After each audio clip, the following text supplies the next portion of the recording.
Good afternoon everybody, welcome back. I hope you're having a good weekend so far. We're in Iceland today, Microsoft Flight Simulator of course, and the Fenix A320 for a flight down to the new Pyreegue Edinburgh Airport version 2, recently released for MSFS, an absolute whopper of an airport scenery, bit of a work of art in fact. It's been a long time since we've been in the A320, and that's because that PMDG 777-300ER has been released. It's been kind of breaking the internet really, so it'd be exciting to get back into this and give it a go. And there's one thing that I actually realised I'd not yet done with this aeroplane, and that is the GSX integration. So we're running that for the first time as well. Half of the punters already loaded with that passenger integration. There we go, just it's rendering themselves in there. That's more like it. Badger, good afternoon. MPS as well, welcome mate. Callum, Zato, Mikhail, good to see you. Ian, good evening to you over in Australia. Hope you're well. Carlito and Grant, good morning. Everyone else, wherever you are in the world, good to see you. I mean, this has been a feature now for a couple of weeks. Probably actually over a couple of weeks, nearly sort of 2 months or so. So it's oddly enough, it's something that I'm surprised I haven't yet tried, but it's quite cool to see, and we'll make use of this throughout the entire flight today. Expected flight time about 2 hours 30, I think, in total. Brito Brazil, good morning to you, welcome. And we've got a bit of a spicy departure. Runway 10 is in use here at Keflavik. The Oscom 1 Bravo departure, which gives us a 12 knot crosswind and a 2 knot tailwind, which obviously isn't ideal, but it's best given the circumstances. And it's the runway that's currently in use at Keflavik in real life as well. So we'll be doing that today. Where is it going to be? Flight time. Definitely here somewhere. We'll figure it out. So while they're getting themselves all settled, we'll join the flight deck. Jay, good morning matey. And we'll have a little look at our briefing for today, with all this running away. Doc says taxiway Echo 1's closed, so they use runway 10 instead. There we go, that's the reason why, folks.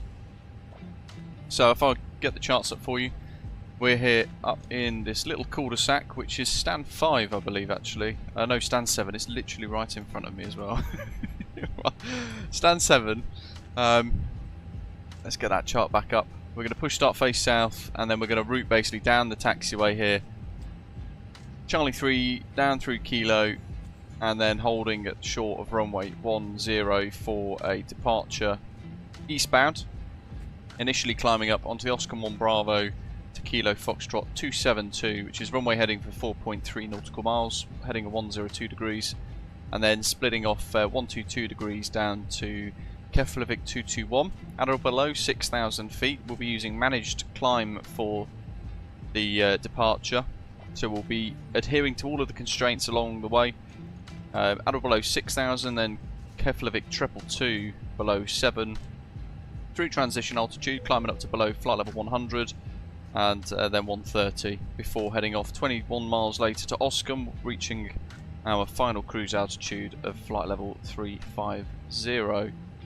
Elevation here is 170 feet, and I think Badger popped the, there you go, yeah, right at the very top of the live chat. He's got the METAR for Keflavik. So winds currently 350 at 12 knots, Cav OK, 11 degrees Celsius, dew points +5, QNH 1001. So just make a note of that. Routing today is oceanic, so heading off away from Iceland and then routing up to waypoint Ratso, crossing out of Reyjavik airspace down into Scottish FIR, and then heading up just north of Benbecula and Barra, working down towards waypoint Bruce near Oban, and then working in towards Edinburgh. And as you can see, there's no arrival route for us today either, so there's no sort of star for us to use. And with that in mind, we'll have to route our way into the airport ourselves from Stirra. Effectively, I'm going to use Fife Airport here, EGPJ, as a bit of a reference. So from Stirra, we're going to work in towards Fife and then begin the turnaround to final approach, expecting runway 24 for the arrival there in a few hours.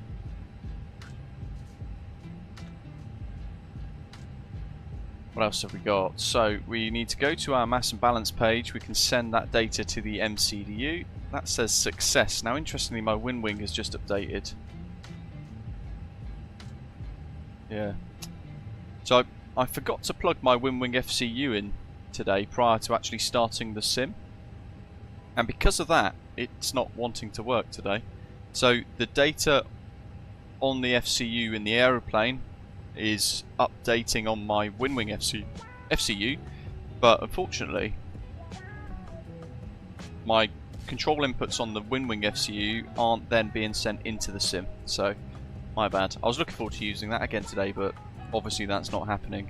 Evening Doc. Zato says he's loaded up in the MD-11.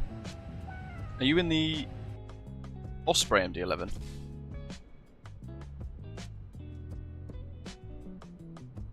I've got a KLM. Don't even know what that is. 767.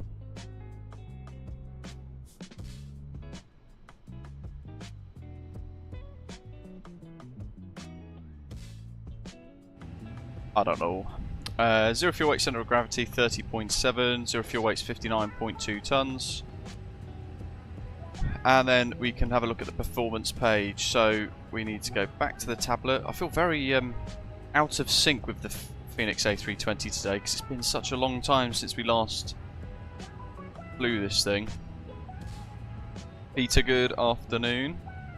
Force togas no, anti-ISR packs on. Optimal flap config. Rerun the weather and we'll calculate the data. 147, 151, flap 2 and flex 54 sent to MCDU. Done. The runway length here at Keflavik's 3,000 meters, but we'll use flap 2 to help because of the takeoff performance. And actually we're going to use toga because of the tailwind.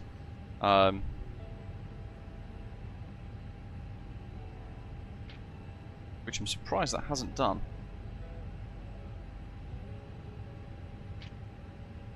I reckon we don't need toga.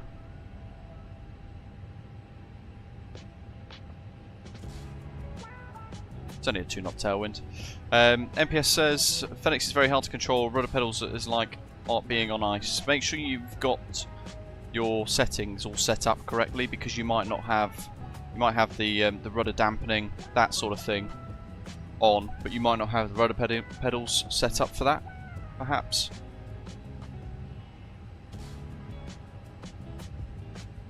So that's just something to bear in mind there. We also need to do our noise abatement stuff. So it's 1610. It's 1609 specifically, but seems as we've got to update that second acceleration altitude. We might as well put the data in so that it's correct, and I'll leave that flex in there, I think. Why not? You know what I could do actually? Could have a look at our sim brief performance calculation. Hold on, let me just get that up on the screen for you folks as well, so you can see what I'm doing. Performance and tools. We'll compare it against the Fenix A320 performance calculations, because I remember, actually now thinking about it, it's I'm not a fan of the performance calculations in the Fenix A320. Proof climb enabled. Assume temper 44. Flap 1. It's telling us there. Headwind component there 2 knots. Crosswind component 11 knots currently. Yeah, we'll run with that. I have much more faith in this than I do the Fenix A320. Rotate 142 there. That's pretty late.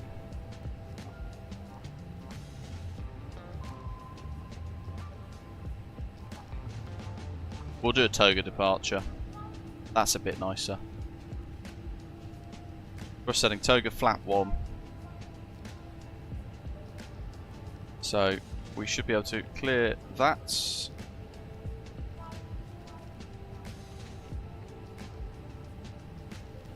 And that's going to give us some slightly different speeds.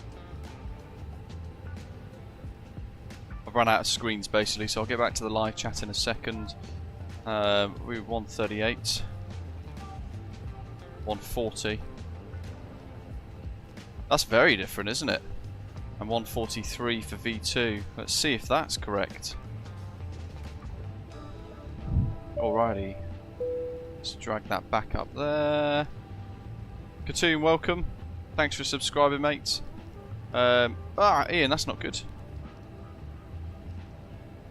Also, MPS, when you were saying with the crosswind, make sure you're not putting any stick in. So one of the big misconceptions with Airbus is people will have aileron into wind, like the Boeing. However, in this, the fly-by-wire system will manage that for you.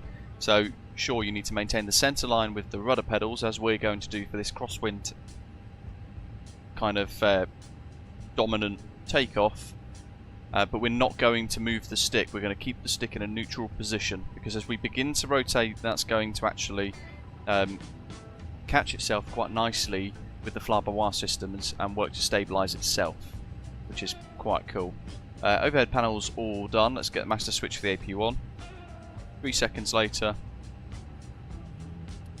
APU start, pop seatbelt signs on, that's all set. Transponders on 2000, we're on 1228. Just going to turn the lights up for that. And then we're going to just work through everything here, make sure we're ready. So, init A and B, performance calculations are all done.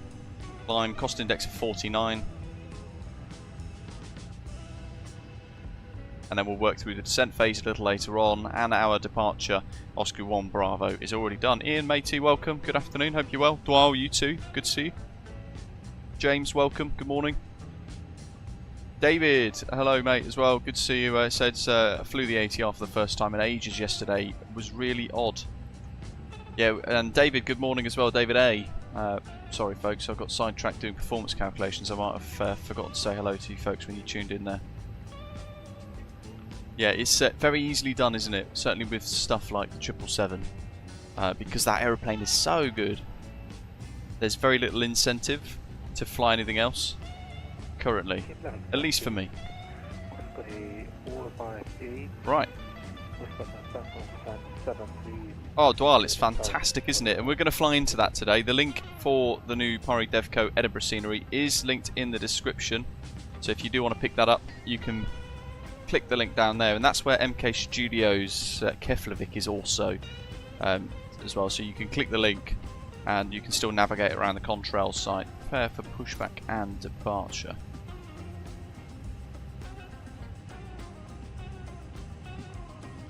There goes the jetty.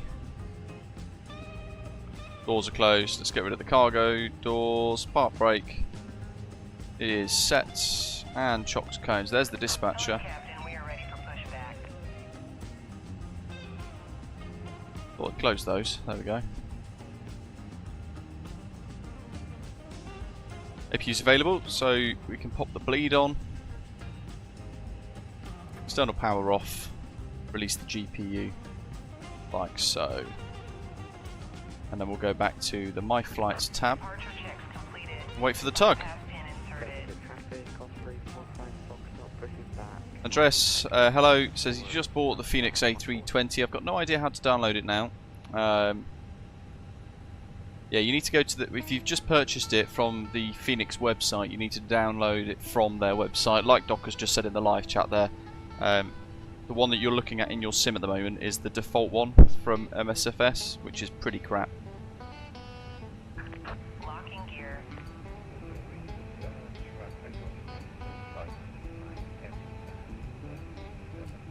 Pause the music for a moment. New tunes today. It's a summer beach and cocktail playlist apparently. Loads of people flying along today, which is great to see. Keflavik's pretty packed with Osprey, love it. We can standard push to release 0.9. That's what we want. Release parking brakes, please. Beacon on. I don't know if he's called up to push yet. Interrupt pushback, no. Release parking brakes, please.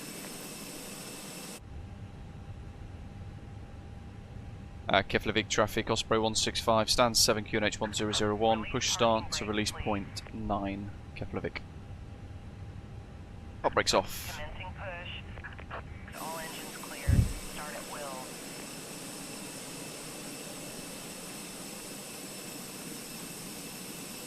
Right on the centre there, wouldn't it?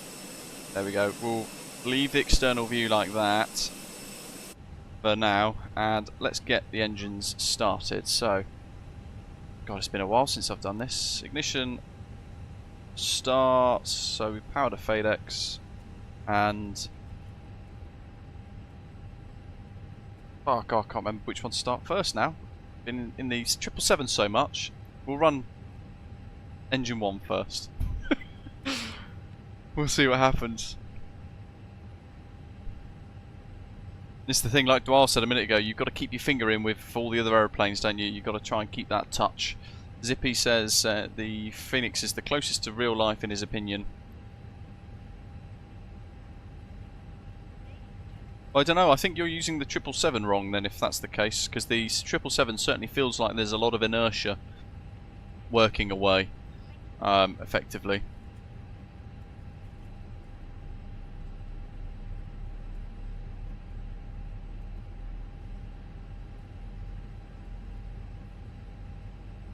We'll watch that far up.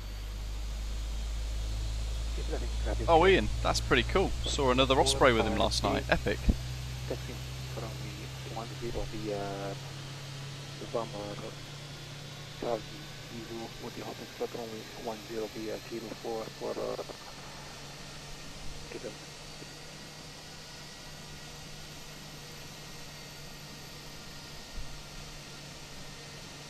Looks like a push-pull taxi, like Pushback here, which is quite cool. Custom profile for MK Studios Keflavik. Zippy says Airbus says 2, but it's definitely operator dependent because British Airways, as J-Foot said there actually, British Airways quite often will start engine 1 sometimes as well, but it's certainly operator dependent. I think EasyJet demand engine 2 starts first. But it's very much up for debate. I like that pull-push, or push-pull that we just had. That's pretty neat.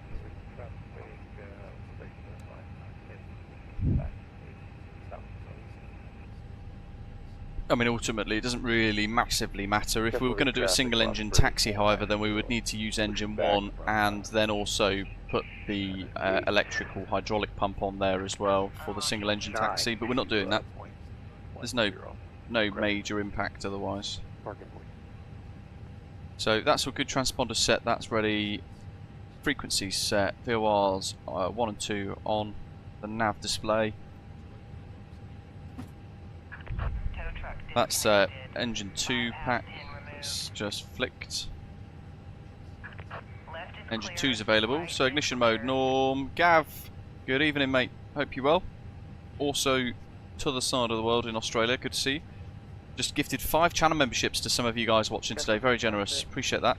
So welcome to Zippy's Apple, Split Notion, Andy, Musa and Ben. Good to see you folks. You guys have got a channel membership for a month courtesy of Gav.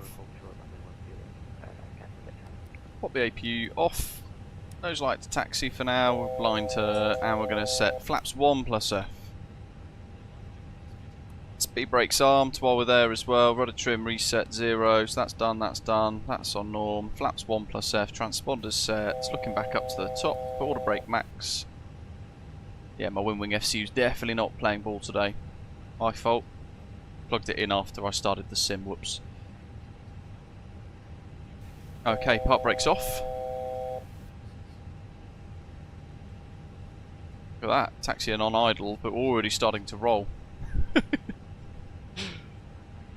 One thing to bear in mind as well, if you guys have just been given that channel membership for the month, courtesy of Gav, ever generous, make sure you link your YouTube user account into your Discord user settings. It'll get you into our club lounge, so you can get kind of the full experience for the month at least. And we'll work behind him a little bit before we try and work out our taxi routing. He says, where are we? think it's Charlie, isn't it? Charlie 3. November 12. And Keflavik traffic. Osprey 165's taxi. We're holding short in the apron actually, in terminal apron. We'll follow the company traffic. Expecting Charlie 3, right Kilo 3. Hold Kilo 4, runway 10, Keflavik. 11 knot crosswind, 2 knot tailwind. Charlie, stand 12, pushing back. Ryan says, hello, what PMDG 747-400 type do you want in Microsoft Flight Simulator first? I really hope they do the 777-400D, enjoying flights from Japan. If they're going to do the 400, I want the RB211s, basically the version that British Airways had all that time ago. Because that's pretty cool. Evan, welcome, thanks for subscribing. It's been such a long time since we operated this, so expect some little mistakes here and there. Hopefully not too many. And this new MK Studios version 2 Keflavik's quite nice as well, to be fair. Pretty good scenery. And we just got to wait for this guy.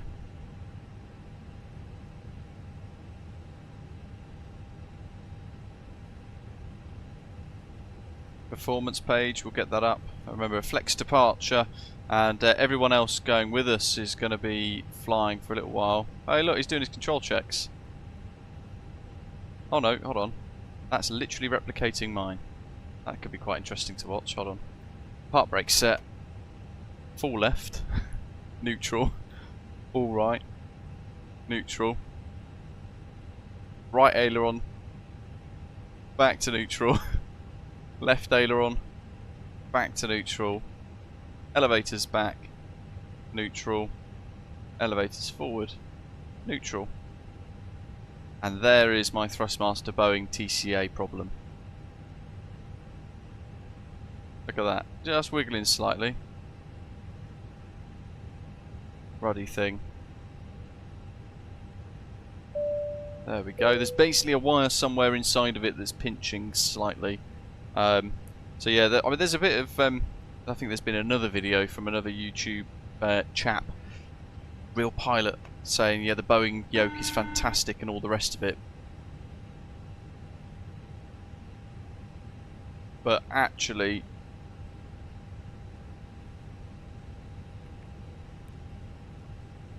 The cabin is now secure for takeoff. Wonderful. But actually, it's a problem that I've had for around about a month now. Maybe a little bit just beyond a month, about 2 months, developing slowly. But it's the hardware. It's made very cheaply. The internal parts are packed far too tightly together. There's glue that's just been squirted around, basically. So some of the wires are then pinching on one another. I wouldn't necessarily recommend it, to be fair.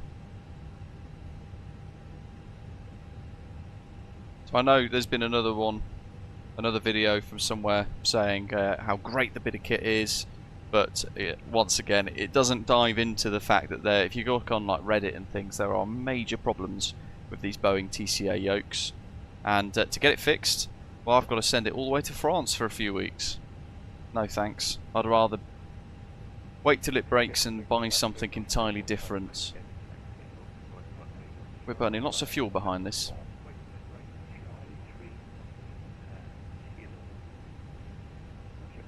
Takeoff config test. Waiting for those flaps to have gone green. They have. Keflavik traffic, Osprey 490, taxing +0, Charlie 3, Kilo 3, Kilo 4. JFIT, yes. I'm not one of those that is obsessed with flying the right thing with the right bit of hardware. I know some people will have a yoke for Boeing, and then when they fly Airbus, they'll then unplug the yoke and they'll plug in a stick and all that sort of thing. But I'm not that fussed about it. Who is this? I'll go random in a minute.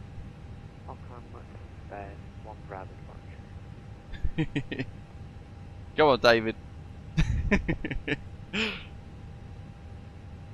There he is, he's rolling. Jolly good. So we'll follow him. I do, Christopher, yeah. So that's going to be my next little project, effectively. I'm going to try and set up my WinWing FCU. No, sorry, my WinWing HOTAS that I've got for the FA18 and DCS. I'm going to actually use that for the, like, the Airbus kind of stuff. But I just need to try and set it all up and spend a lot of time getting things configured, because again it's going to be an entirely new set of keybinds and stuff for me to learn, and I've got to make sure that all of the stuff that I've got set up goes across to that quite nicely. The problem I've got is translate view is on my Boeing yoke, which is this. It allows me to move freely, look around and all that kind of stuff, which I won't be able to necessarily do on my WinWing kit. Push and start to stand 5. I've been on annual leave, Peter, for the last few days. So I took annual leave. Meant to be on night shift the other day. Took annual leave for a few days because I was going out with a couple of folks that I used to work with on our motorbikes to Diddley Squat Farm, which was remarkably good fun.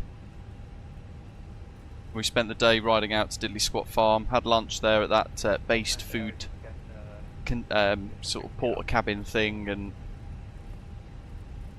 enjoying the craziness. It was insanely busy there on what was an incredibly hot day as well, but quite fun nevertheless. Came back with a little bit of Lion's Mane powder from the latest series as well. Yeah, that's the one, J Foot, Clarkson's Farms shop. The 777 on November 4. Do you want to go first? But definitely enjoyed the kind of day. I would never go again though. Okay, that's the thing.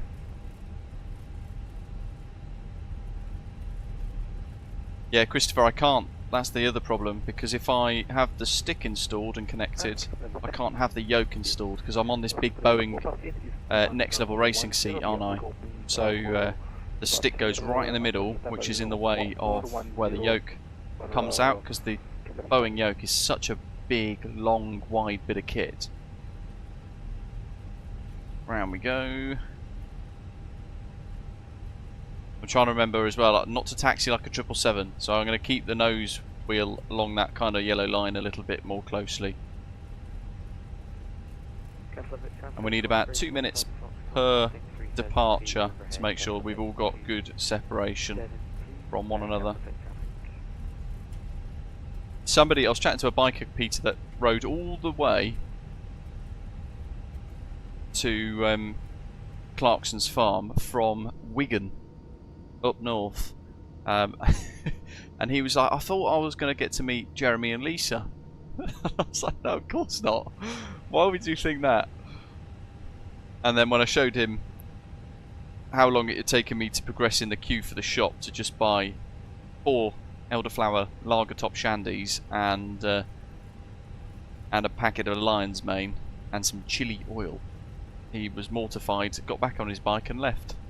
So didn't even go. He was going to stop off at the burger van, and I said, yeah, it's fine, but one burger with no chips is £14. He was like, how much? It gave up pretty instantly. Captive market, isn't it?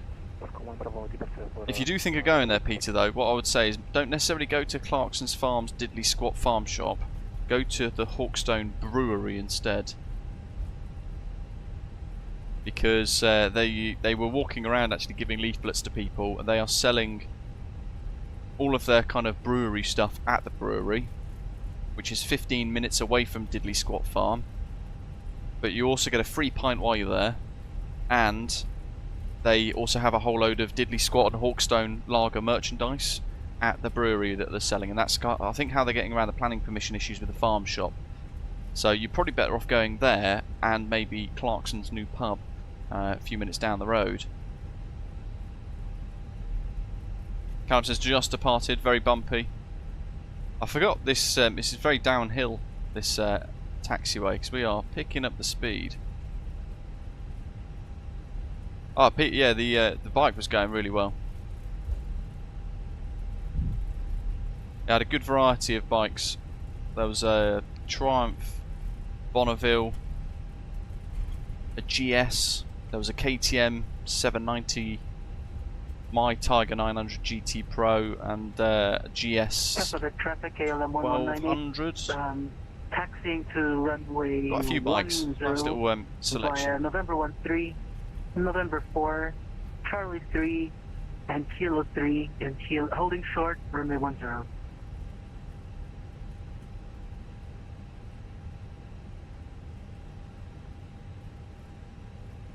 Oh yeah, Chris, you're still finding the legislation for motorcycle training in Sweden rather kind of archaic and wrapped in red tape, aren't you? Much to your frustration, because you've been trying to pass your bike stuff for a long time, and the system there just seems to be designed to prevent you from being able to do so, which is rather sad. Sean in Virginia, good morning to you. Welcome.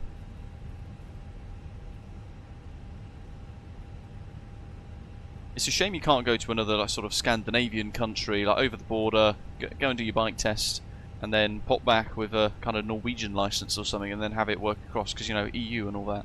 But instead, I suppose they're making money out of it,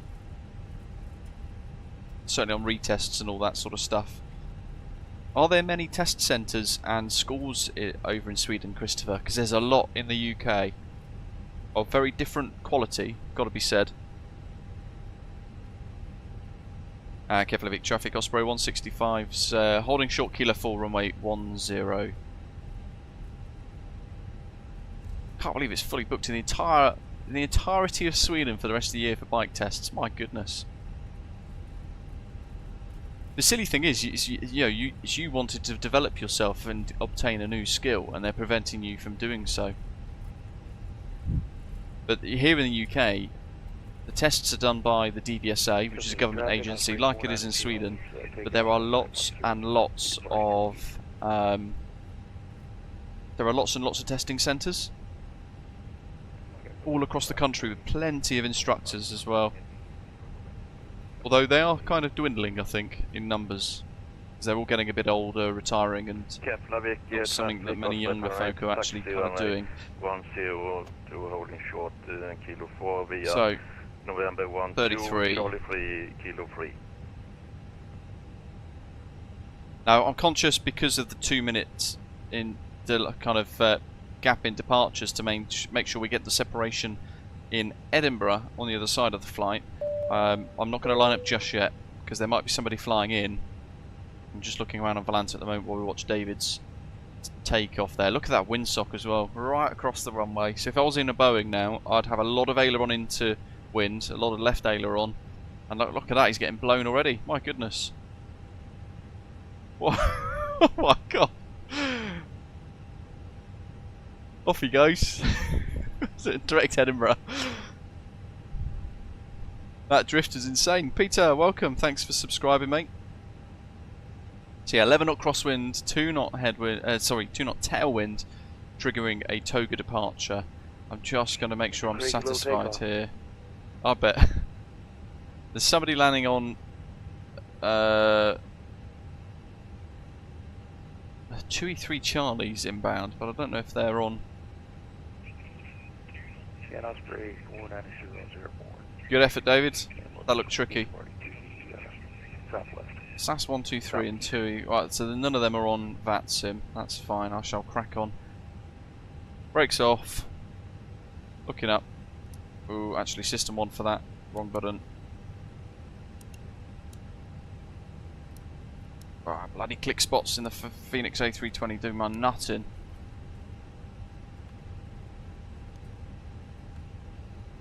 TARA.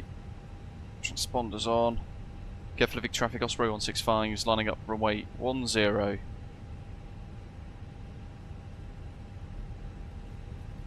So lights, signs, strobes, that's good. Transponders all set. Nav data, radios all set, checked. Lining up.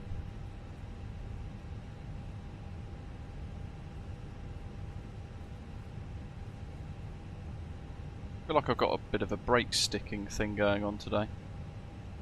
Oh, there's an aeroplane over there. That's a Scandinavian on VATSIM.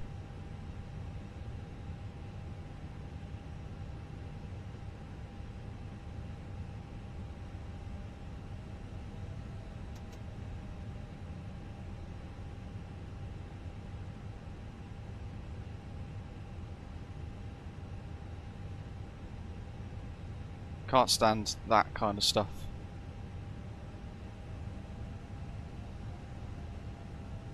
I've got to wait now till he's well clear.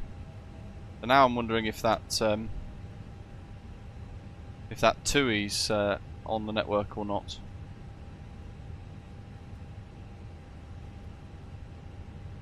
I did close the windows, yes. I didn't close the flight deck door though. Look at that! They got people in the back. I forgot about that. Right.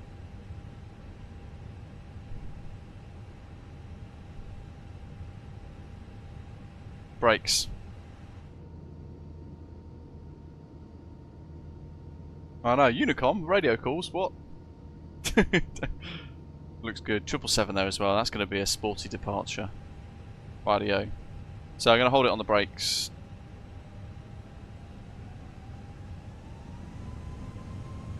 Remember, Toga departure. Keflavik traffic, Osprey 165 is taking off runway 10, Oscar 1 Bravo departure, Keflavik. Stick forwards, but again, no aileron. Brakes off. Throttles forward to Toga. Power set. Looks pretty good. Lots of rudder already to maintain the centre line. Speed's alive. 80 knots. Relieve that nose wheel pressure. We've got rudder authority now. So yeah, in the Boeing, I'd be fighting this with aileron to keep the wings level as well. But the fly-by-wire system in the Airbus should do it for us. My goodness. This is hard work. V1. Rotate. V2. 4. Oh my goodness, look at that. Positive rate, gear up.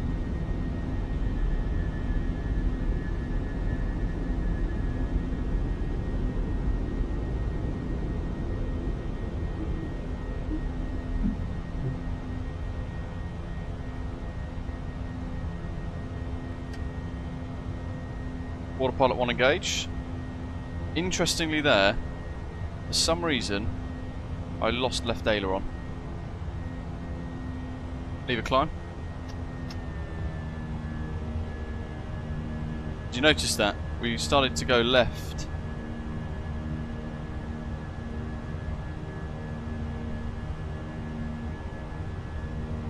Ignition. It's fine. Company message, landing lights. Where's my flight control page? I'm going to wait till we're in a bit of clearer air. Wait for this turn to commit. Flaps up. Ground spoilers disarmed. And I'm going to just turn the autopilot off and see what happens. Keflavik traffic, Osprey 165 is airborne, 3,300 feet.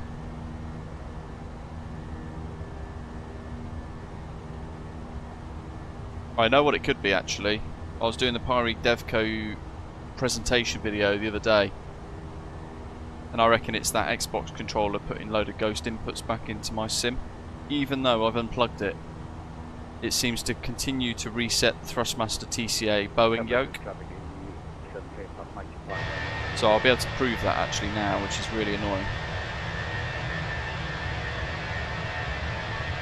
Watch this. I hate doing this. What a way to ruin immersion. But again, this shouldn't happen in the Boeing yoke. Too Charlie, lining up 10. Look at that. Wow, crazy. Flight control surfaces, primary. Yeah, look at that. Ailerons, that's done the slider thing. So again, it's the Boeing TCA yoke has done some weirdness because of the fact that I've plugged in an Xbox controller and it thinks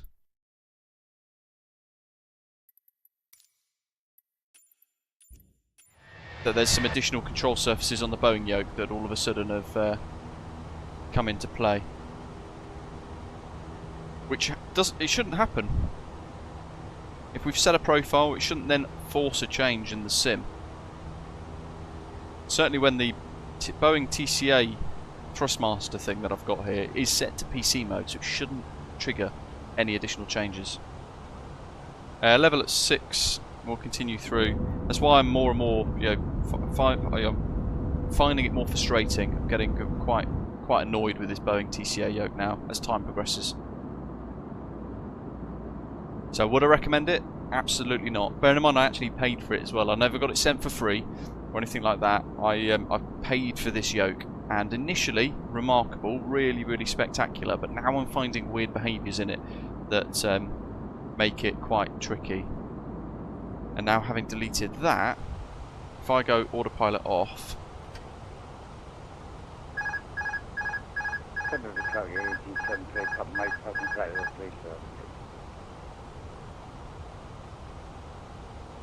yeah, fixed. How weird. So we're level at 6. We'll continue through 6,000 because the scenery here in Iceland with the photogrammetry is spectacular in Microsoft Flight Simulator. So we get some wicked views on the departure here.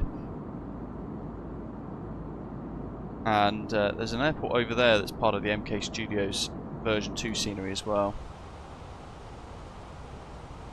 Christopher says, just be glad that you aren't sponsored by Thrustmaster like Captain Canada is. He can't use anything else. It also means that he can't slate it and be brutally honest about them. This is why I kind of avoid massive sponsorships. As much as I'd love to have that financial backing, part of me prefers having an element of independence. I've been sent various things for free, yeah, like the Wing FCU, which is pretty cool, but I'm having issues with that today, and we spoke about that today as well, because I've plugged it in after booting the SYN up, which is a bit frustrating, because the actual software says everything's green and should be working okay, but it's not. But yeah, the Thrustmaster Boeing yoke is actually a pretty cheap, nasty bit of kit with a premium price tag. I'm very tempted now, as much as I hate Honeycomb, certainly for the mess that they're in at the moment, and all sorts of weird shadiness going on with the company, I'm quite tempted to buy an Alpha for my sins.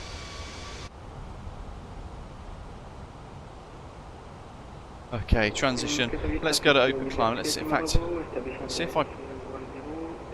Oh! Okay, well, weirdly enough, the FCU recognises the push and the pull, but not physical changes like altitude change. Bit weird. But then there is also a hardware update for this FCU which I haven't yet sorted out. So what are my issues with the yoke, Japheth says? Well, on departure, I demonstrated it on the control surface checks actually. There's a whole lot of twitchiness in the roll, and effectively a load of people are getting them from 6 to 12 to 15 odd months, depending on how long they've had it for, and they're getting like a twitchiness in the roll axis, which is really weird. And apparently it's because inside the yoke, and I'll have to disassemble it myself to fix it, but they've put way too much glue around certain areas, and they've basically made the connections far too tight. Signal signs off. How are they in the back? Da -da -da. See, interestingly, you close the door because they're not in view. It then makes them disappear. I suppose that's to help performance and save issues with all that kind of stuff. Run a FFB yoke, Christopher says. Just gonna have a little look at that. Run a FFB yoke.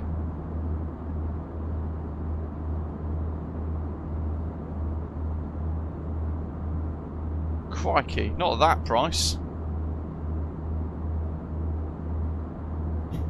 Definitely not. My goodness.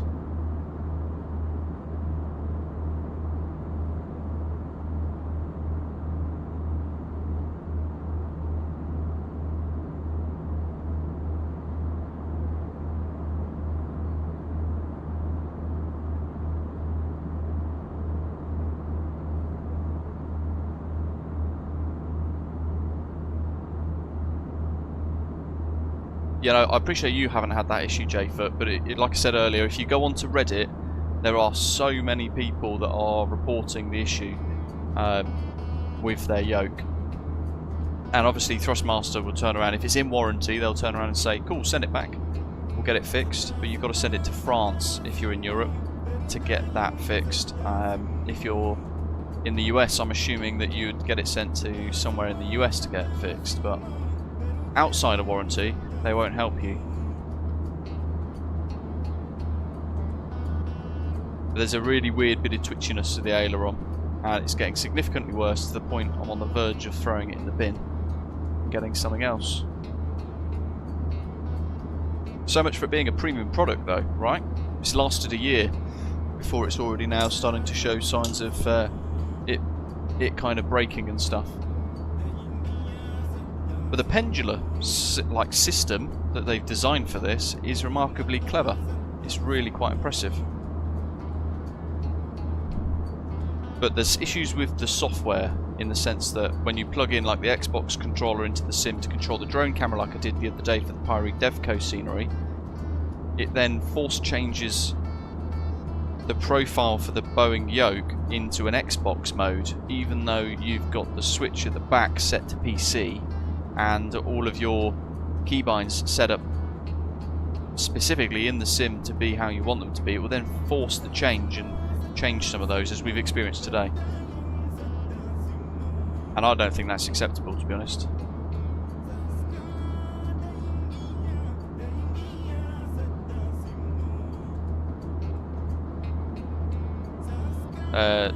Zippy also says the Bronner FFB yoke is way too expensive. I agree. He goes, and from his conversations with people who both have one, there is no aftercare support because the company focus predominantly on level D sims and therefore don't have an interest in Microsoft Flight Simulator. Wow. Even in Justin, can't make tonight. No worries at all. I know, I appreciate for you guys in Australia, it's really late. Greg, yeah, they've told me to video various repairs and calibrations of it, but it's just way too complicated for me to do. So the only other option is send it to France for like a month. And bearing in mind I'd have to pay to send it to France as well, and the box is massive. It's almost cheaper to just... It's not cheaper to buy a new one, but it's almost the same price. But I don't know what else there would be. Mike, good afternoon mate, watching in the park. Julian says, why did you not fly South African Real World events last weekend? Because I had real life things to do, unfortunately. So I can't take part in every event as much as I would like to, because that certainly would have been a really cool event. I had way too much to do, effectively. Yeah, Chris, I think so.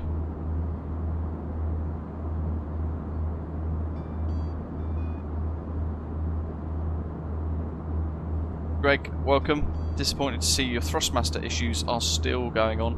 He's just upgraded his Warthog to the new Ava base, and that was at least 10 years old with no issues. Again, just with Thrustmaster pumping stuff out now with the Ava base, and all of the glitz and glam around it, and all the hype from their sponsored content creators and things.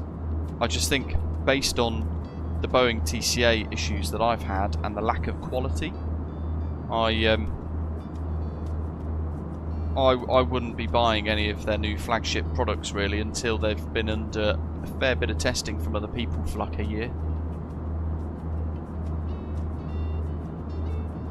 Because this is, frankly, underneath its internals, quite poorly made.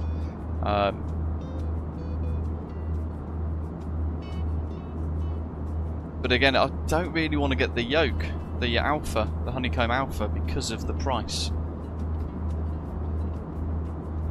And also because of how shady the company has become. But then what else is there? You know, there's not very many other things that you can kind of get. And it's a shame because I love this. The Boeing yoke is fantastic. That, like I said a moment ago, the pendular system is so unique in what it achieves, and it gives you a really good, realistic feel. but the quality is let down by the fact a year later it's starting to break, which is not great. Sim-ionic. Is that meant to be quite good?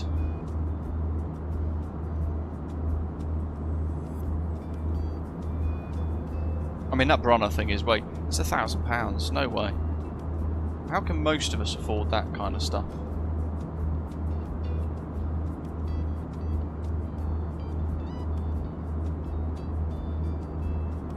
Mdrea, welcome. David's still struggling with the calibration of his rudder pedals on the Fenix, for some reason way too sensitive for his liking. It might be worth, just like I've done, setting up a specific rudder pedal sensitivity profile just for the Fenix A320, so when I'm flying in at various things, you basically want to make sure that you've got all of your profiles for the Fenix in use for the Fenix A320, and that means my sensitivity curves are quite specific to this aeroplane. Have you thought about Thrustmaster TC8 Airbus pack, Callum? No, I can't stand those. I think they are so cheap, like proper cheap plasticky kind of nastiness. I'm really not impressed with them at all. I wouldn't own one personally, and we still get quite a lot of people having all sorts of problems with calibrations of those in the sim with various add-ons. So again, not my cup of tea. I don't know, Christopher. It's just whatever the sim's loaded. Oddly enough, down there though, it's not icy, but on the left it is. Weird, isn't it? But is it colder to the north? Perhaps. Where are we at the moment? Let's have a little look.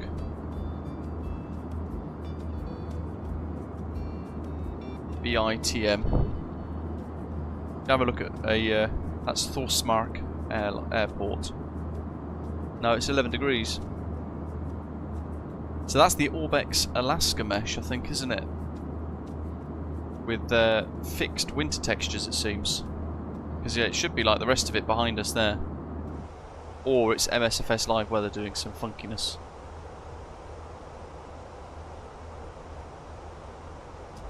Ian says he's got the TC8 Airbus, and it's true, it's like holding a 90s Happy Meal toy. Exactly. Not interested in that. That's the sad thing about Honeycomb, because the feel of their products is really premium. It's really quite nice. But sadly, Thrustmaster don't have enough competition, so what they can do with that is, knowing that most people are forced to buy their products, is increase their profit margins by making them cheaper. Like making the actual cost of building the units cheaper. But I mean, when you look online for things, there's very little choice, to be fair.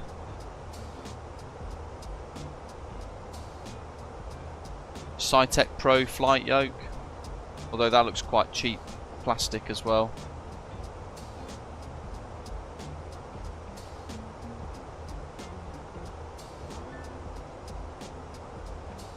The Yoko's nice, but again, that's $1.5 grand, so that's just crazy money.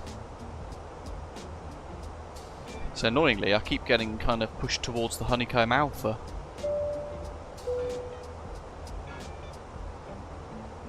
Karuti, welcome, good afternoon, thanks for subscribing. Jafer says, I mean, there's an Italian company that makes a one-to-one Airbus centre console who has room for all this stuff though. True. But again, that might be more akin to fitting level D sims and things.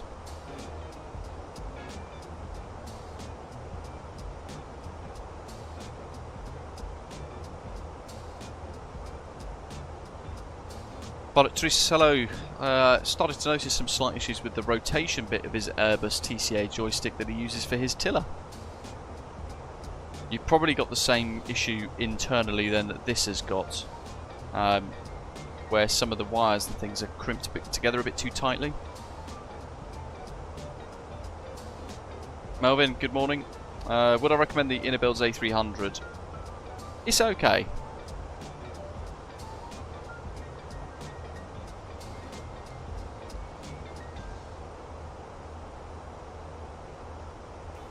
Well, Christopher, it depends on the side stick. So if it was like the Boeing TCA Airbus, sorry, the Airbus TCA thing from Thrustmaster, yes, I could pop that on my left, but that's where my notepad goes underneath my keyboard because of the way I've got the seat set up. So the actual the actual stick post is in between my legs because it's set up for actual HOTAS work.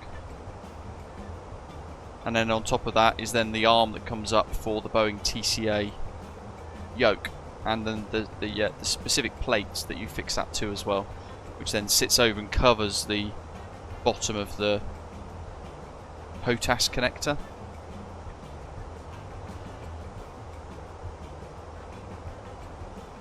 And Ancient Dino says his TCA rotation is completely useless. He'd need, wow, a 25% dead zone to remove some of the inputs. Crikey. Yeah, Windwing are certainly starting to make a bit of an impressive bit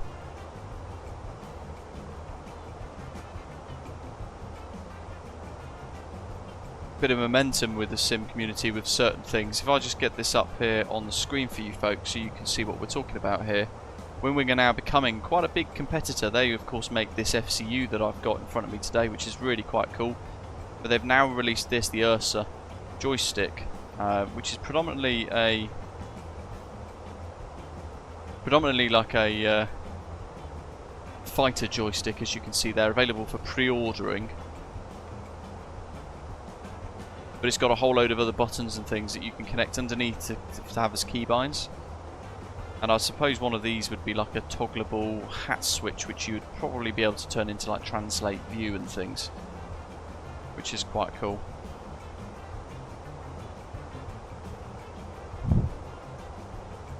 So it'll be interesting to see how that all progresses and whether or not they bring any yokes out.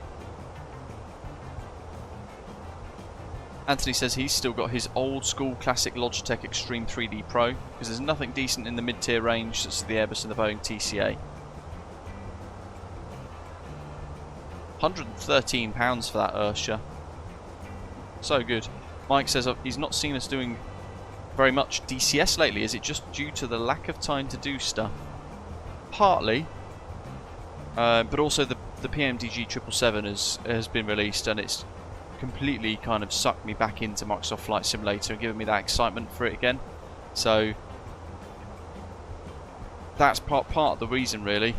The other reason is because I'm still waiting for the Chinook to release. The Afghanistan map is absolutely stunning, and I've been enjoying that with the FA-18 as well, to be fair. Airline joystick, there it is, that's the Airbus one that they've got. £82.30.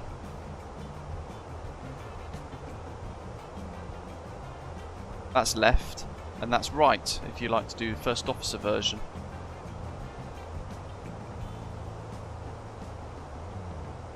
But that's got very few switches on that.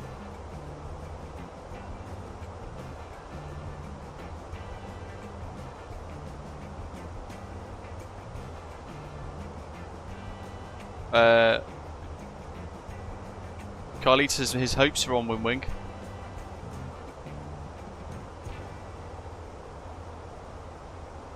Jfoot, well, have you got both? Because I've been lucky enough to have and use both. So I've had the Mini FCU and the Windwing FCU.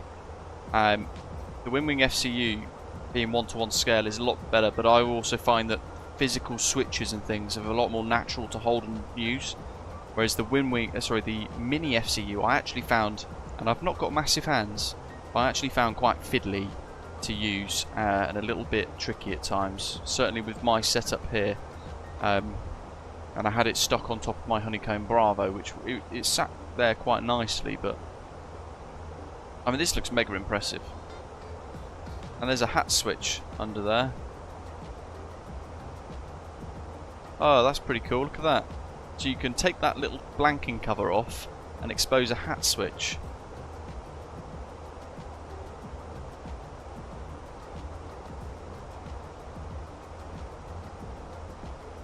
Yeah. For 80-something pounds, you can't complain, can you? That is just remarkably undercutting the rest of the market. But then that is what Chinese companies are doing at the moment. They're trying to kind of wipe out Western markets by pinning into really popular elements of things that are going on, like elements of sort of products, hardware, cars as well, prime example, and they're trying to basically destroy the competition. But that you can't beat. £82.30 for that whole bit of kit.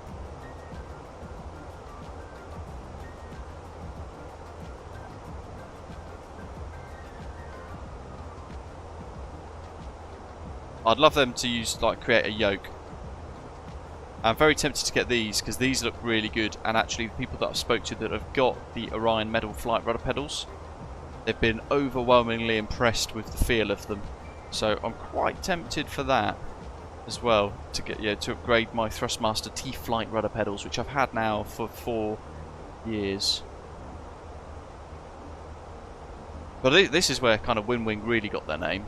DCS related fighter jet hardware. And yeah, they're really quite cool, and that's what I've got for DCS. Overwhelmingly impressed with them actually, and the metal feel and everything, very high quality at a very good price.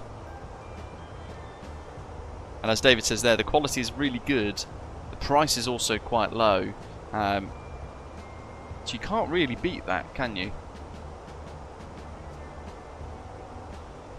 Anthony says that Winwing that'll become the new cheap gold standard.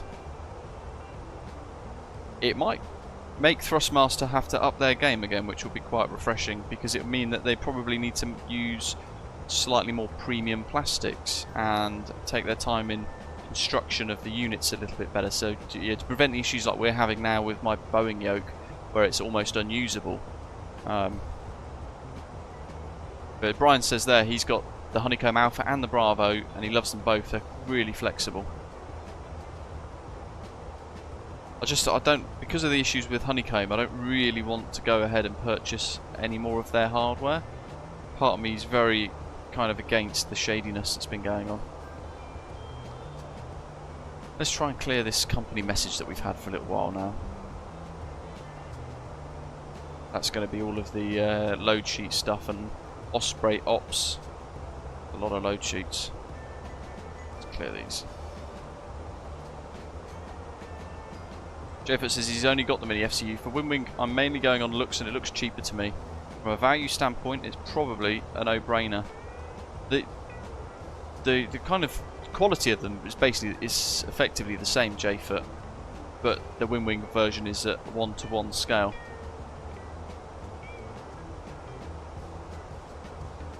And if I was to compare either, having had both, I would only recommend the Winwing FCU. I wouldn't bother with the Mini FCU, to be honest, if it was down to me anyway. That's my personal opinion, which of course might differ to yours, and that's fine.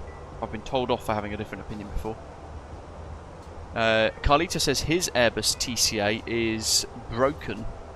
His Boeing yoke has a mind of its own.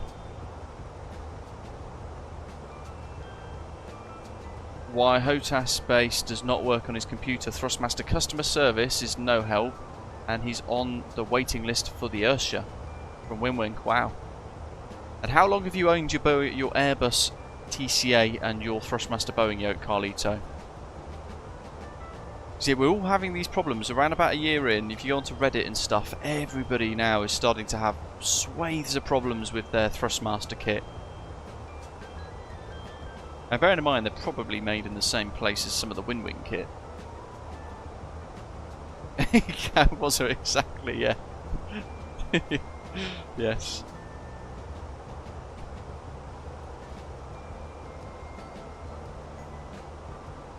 Any Honeycomb news out there? David says no. So this is where it gets even messier. And now Honeycomb have got 2 websites, and they're all continuing to lie to us, and the whole thing just stinks. Like Zippy says there, he goes, last he heard, a board voted out the guy who was causing the issues and are trying to get things squared away again. Not strictly true. So, Honeycomb Aeronautical is owned by, and I've spoke about it over and over and over and over again to the point I kind of get bored of having to explain it, because we did that whole thing with Threshold, didn't we, ages ago, where they did this big expose about how much of a mess Honeycomb had become, and there's a whole lot of infighting and things going on as well. But effectively, this guy who lives in Germany owns various companies under the Snakebite brand. Snakebite Asia, Snakebite UK, all that kind of stuff. And he helped Nicky, the founder of Aeronautical, years ago, bring his idea of creating Honeycomb Aeronautical into real life. What Nicky did back then was just signed all the stuff that he got given by his, quote, mate, who owned Snakebite Asia. And he obviously didn't read any of that paperwork, because in doing so, in signing all of that stuff, he actually gave his entire company, the name, brand, the products, all of that to Snakebite Asia. And Honeycomb Aeronautical effectively then became an umbrella company underneath Snakebite's main kind of name. But they pretended for years that we were all separate brands and there's no intermingling and all that kind of stuff, so no one knew any and none the wiser until a year ago when there was all this kind of messiness coming out in the news about it. Now that still hasn't really gone away. If you now look at Honeycomb on Google, you're going to find two websites. You've got Honeycomb's original website, which I think was flyhoneycomb.com. That is Honeycomb Aeronautical, still pretending to be business as usual, owned by the Snakebite Asia brand. But then you've now also got honeycombsim.com, which Nicky, the founder, has created, and he's also selling the Honeycomb Alpha and Bravo as well, pretending like it's business as usual. So now effectively you've got two Honeycomb Aeronautical companies run by different people, both fighting each other with lawsuits, trying to sell the same thing, pretending like they both own the thing they're trying to sell. So it's just a whole mess. I don't know, and beyond that I don't really understand the rest of it. It's just, and it doesn't give me much confidence.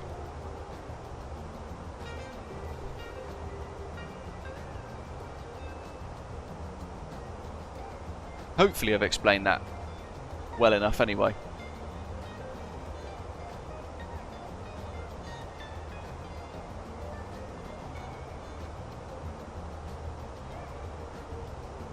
Carlito's owned his TCA Airbus stick and his Boeing yoke from Thrustmaster for a year, and they're both now broken.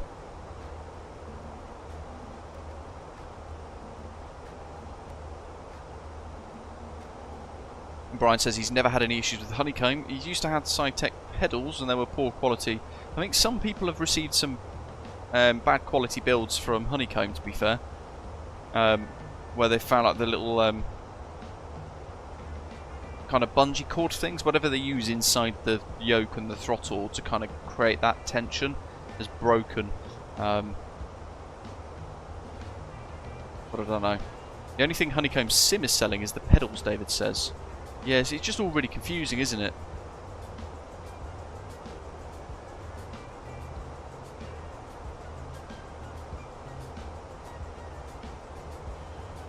But don't forget, so if I go onto here, right, and I'm going to go 2 seconds.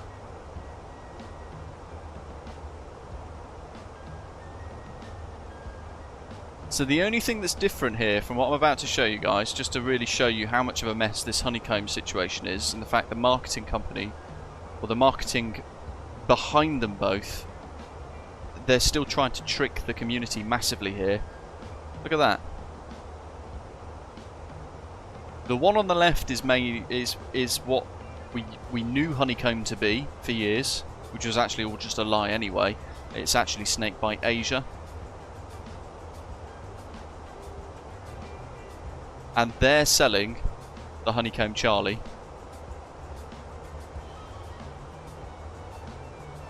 Copyright 2024 Honeycomb Aeronautical USA. Click. And it redirects you back to that. About page, based in San Diego. Here's some engineering pictures. Amazing, yet brilliant. Well done them. Flight Sim hardware. They're all still selling. Alpha, Xbox Hub, Bravo to Charlie's as well, sold out. Right. And on the right hand side is Honeycomb Sim, which has been set up. Welcome to the Founders site. So this is now Nicky fighting Snakebite Asia, pretending like he owns Honeycomb Aeronautical when he actually doesn't. So this is Honeycomb Sim Founders site, where he's selling the Honeycomb Charlie. And no one else seems to be talking about this on any other channels, and I don't know why. They're both pretending to be the same company, whilst they're still battling it out. And the whole thing is just trickery and deception to the rest of us when we're trying to work out what to buy. And I don't think it's right at all. The whole thing's just a mess, isn't it? Let's face it. And there's no information on the right hand side here, the one that Nicky has set up. There's very little information anyway. But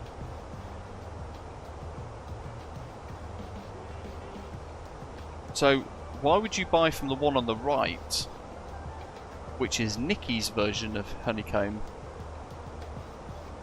when there's very little information about the company? There's certainly no legal disclaimers or anything underneath here either for like where the company's based or any of that stuff. So that's shady and a bit weird anyway, and probably certainly in the UK doesn't meet certain consumer laws. But the one on the left is Honeycomb that Nicky used to run, but actually didn't because he didn't know that he basically signed his entire company away to Snakebite Asia. But EU, UK customers can place pre-orders through aerosoft.com. So they've got into bed with Aerosoft. And have done for years, because Aerosoft are the European distributors of Honeycomb Aeronautical. Have been for years. It's just super weird, isn't it? The whole thing's just confusing. So would I recommend buying Honeycomb Charlie on pre-order? No. Because there's two versions of the same product being sold by two separate companies, pretending to be the same company. So who are you actually giving your money to? I don't know. Weird. They are, yeah. EU consumer laws are really strict, J-Foot. But in reality, like David is saying, in reality, no products are being sold.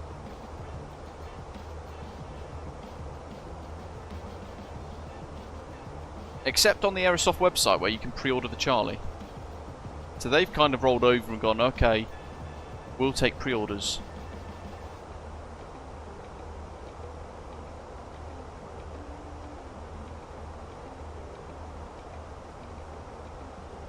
Which I'm trying to find.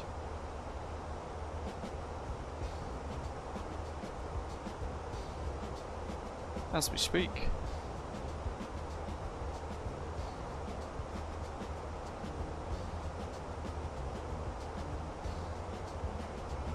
There you go.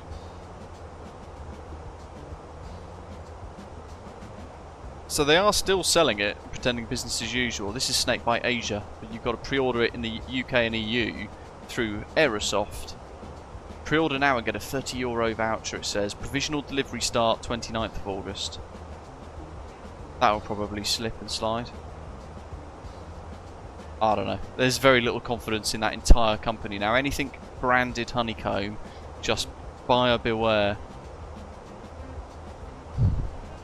Night Shadow. So Nicky showed up at Flight Sim Expo, basically played the whole victim thing. I didn't know, it's not fair. I've created a new honeycombsim.com website, which is what we just had a little look at on the right hand side of the screen a moment ago. Yeah, the whole thing's a mess.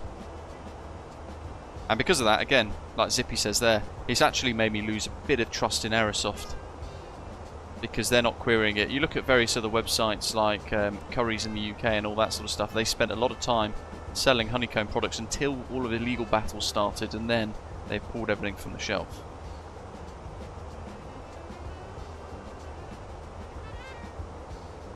J-foot, yeah. Yeah, if that doesn't say shady, then I don't know what does. Yeah. Oh, Nicky, have you got any of those Honeycomb Charlies? Yeah, yeah, of course, mate. Yeah, come out to the car park. I've got a few in the back of the car that you can buy. My God, what a mess.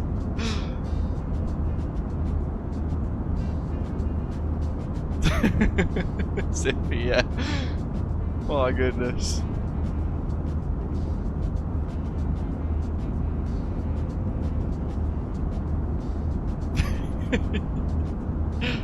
Fantastic.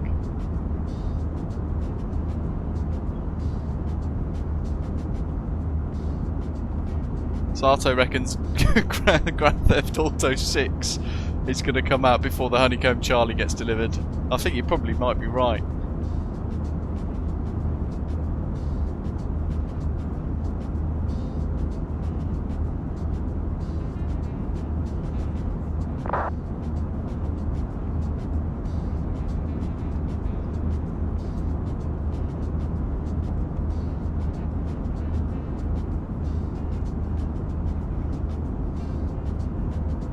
Total distance, Brian, 816 nautical miles. Not mega distance, thankfully. Gav says his TCA has been really solid and he's got no issues with it.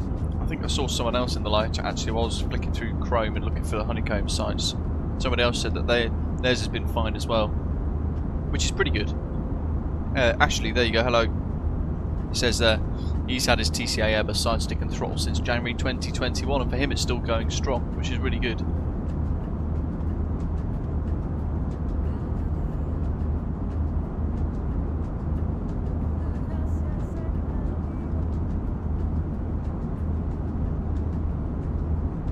Let's have a little look at Volanta, see how we're all getting on. It's been a little while. So our departure there, look at that, there's our Boeing TCA aileron issue, which had us veering left slightly, and I was having to actually fight that and counter it with yaw, which is bizarre, but that's how we got around that and survived that.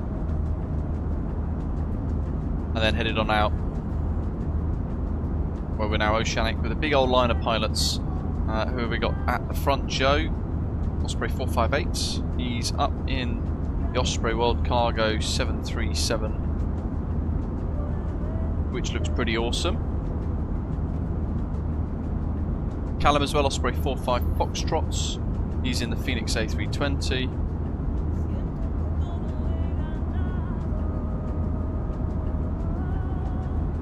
Looking really cool.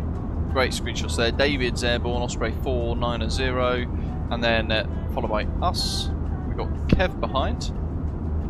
Flying along EasyJet, Easy73 Papa Mike. Mikhail, Osprey 459er in the 777-300, the mighty triple. Look at that, awesome. Definitely my favourite aircraft in the sim by a long stretch at the moment. So good. But I've got to say, it's nice flying something else today. So I'm glad you guys chose the Fenix A320. Next we'll have to do the MD-11, I think. We've got here Iceland there, 2 Mike Charlie, Grant flying along. And then Zato in his KLM MD-11. The TFDI MD-11 actually yesterday had a big update, or the day before yesterday had a big update, fixing some of the pitch control issues and stuff. So we're going to have a little look at that over the next week or so, whenever I get a chance. MPS is up as well in his 738, KLM 1092, and Simon there. And Ian's airborne as well after his crash to desktop. Good effort, mate. You've done well there. He's airborne out of Keflavik in the 737.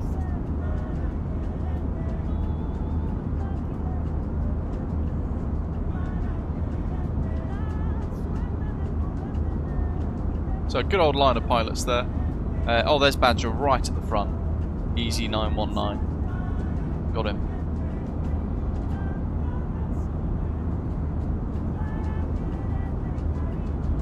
Nice screenshots.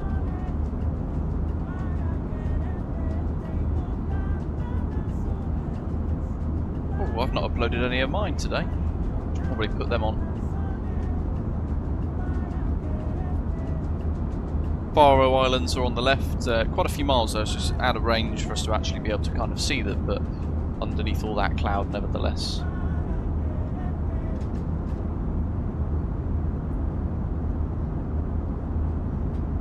Yeah, I'm not going to be able to buy any new hardware for a little while, so if my Boeing yoke does break, I'm going to have to use my WinWing HOTAS for everything, which will be quite interesting.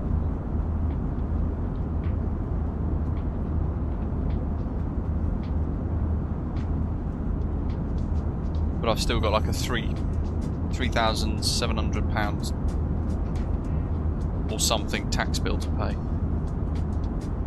which I'm going to have to save up quite hard for throughout the year. Probably actually is going to ruin the ability for me to actually get any add-ons or many add-ons at all, if any, over the next 12 months, which is rather nice of HMRC. Yeah, the A300 for mini builds has had a big update as well, hasn't it? How are you finding it?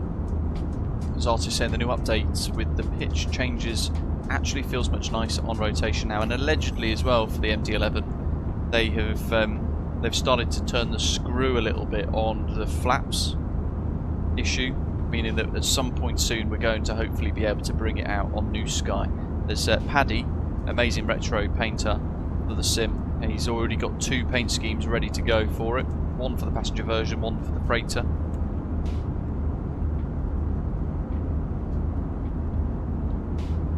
But otherwise pretty good. Haven't tried the new A300 updates if you yet know, matey, not yet. Yeah, that's another aeroplane that we've not flown for a very long time actually.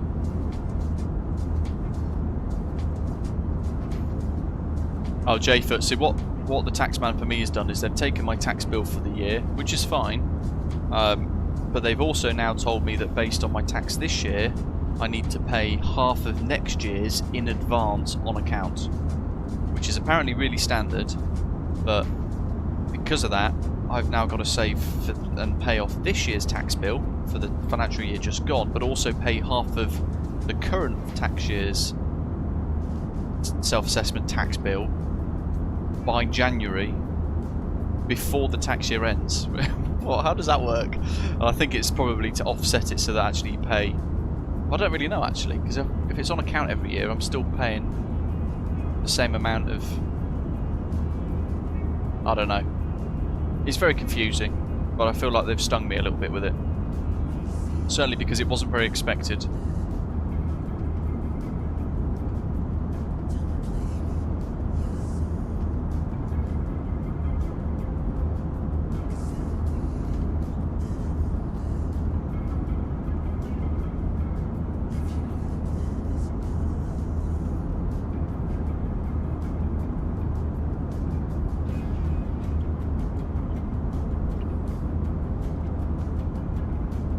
So they call that estimated tax here.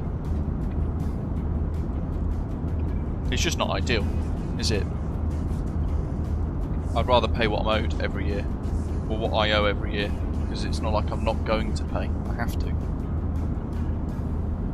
Let's hide that. What have we got? So that crosswind now at Keflavik has increased to 16 knots, and runway 10 has gone to a 5-knot tailwind. So that's pretty hefty.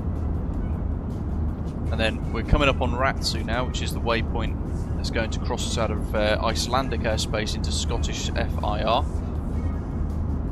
And that means we are almost halfway.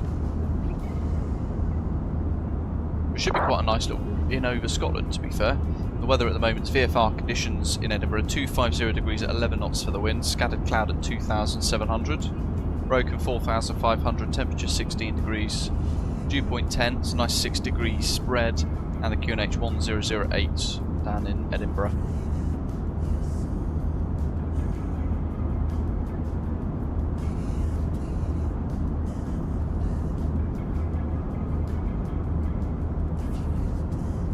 And we're expecting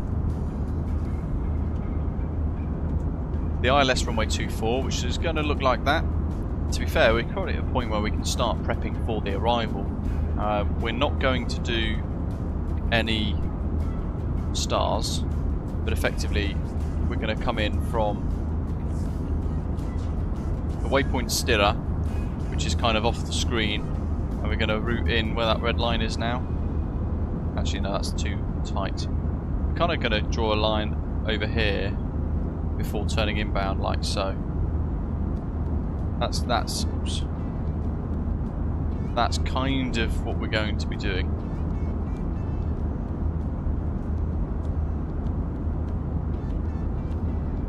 He says. So no star, just input of the actual arrival today. Minimums 106, that'll do us. And the missed approach is basically fly runway heading to 3000 then as directed. But as Grant says, good afternoon, we've got Edinburgh approach online. So with that, we can have a little look at the ATIS to see what they've generated. And that's just broke itself, brilliant.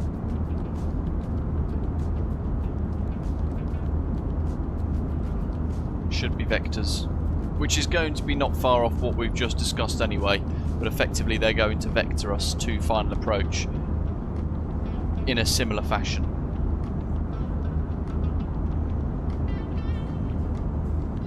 Because there's no star. Transition levels, flight level 75, we can write that down, TL 75, QNH 1008.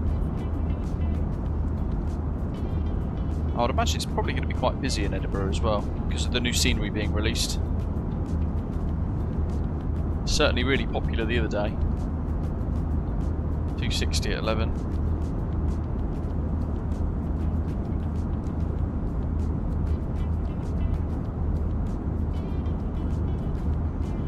RA 106. So ETP, that's the halfway point. We're about to hit that, and we can have a little look at the performance page here.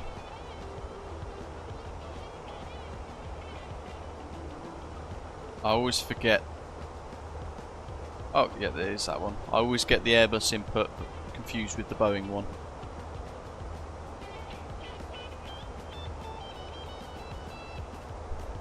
So transition level 75, 260 at 11.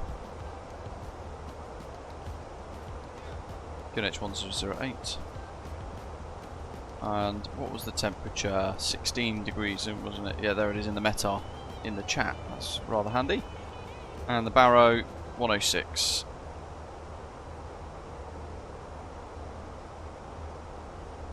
Actually, that's 200 for Barrow. But we've not put the approach in yet, so that's why that's there. So EGPH arrival, no star, just ILS 24. No star. No via.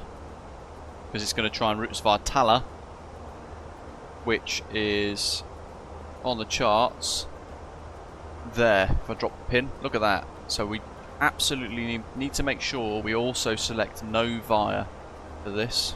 Otherwise it's going to route us really far away and get it really messed up. So no star, no vias, ILS 24. So it's basically just a direct to final. We should get from Stirra a discontinuity. There we go. We're not going to delete that. We need to keep that there. It's there for a good reason.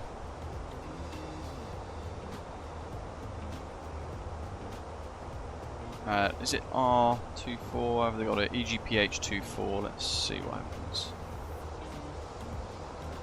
Fix info.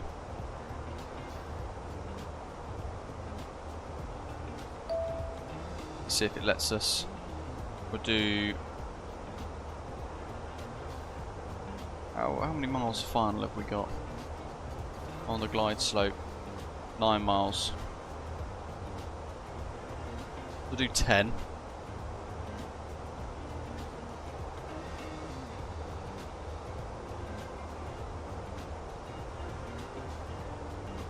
And I'll do 4. So 2 fixed rings, and the idea here is that if I show you on the charts, that's a 12 DME arc, right? But in effect, I've now got a fixed ring round about there, all the way around the airport, going all the way around, and that's going to help me vector or see where the vectors are from air traffic control as they bring us in towards the airfield, or however that is going to look.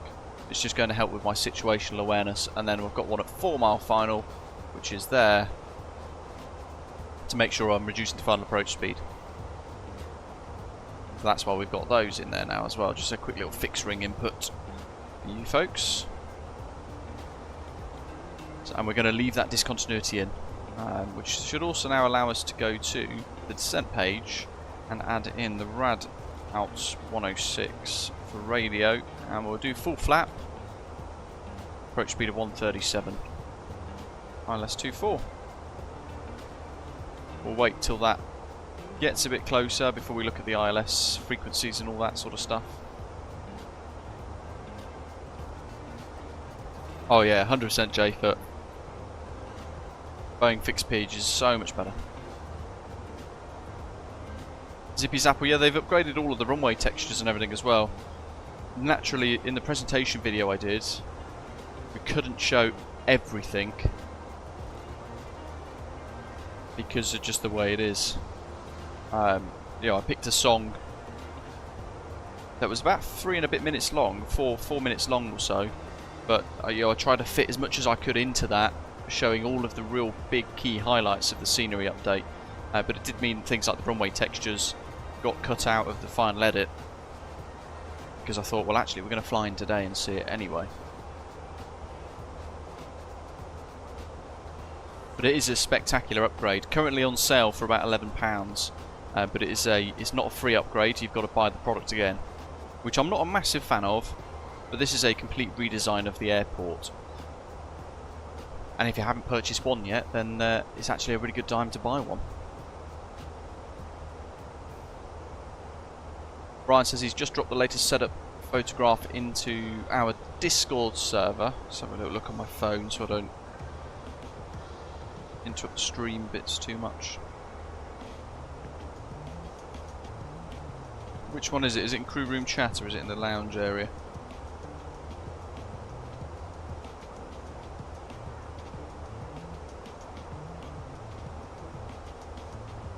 Oh no, you put it in flight sim screenshots. Oh nice, my goodness. That's really cool, Brian. That's one heck of a setup.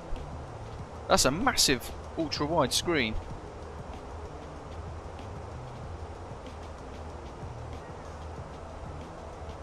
The honeycomb alpha does look good, doesn't it?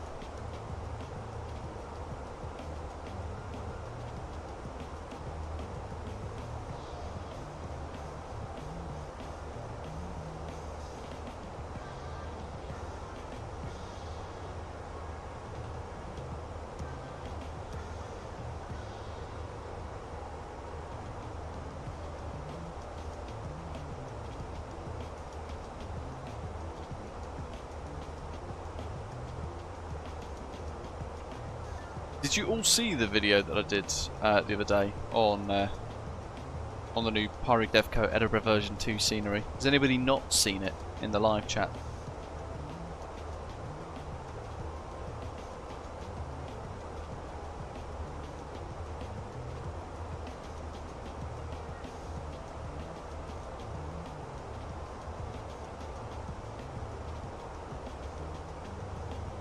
Still looking at various yokes. There's just not very much variety on the market at all.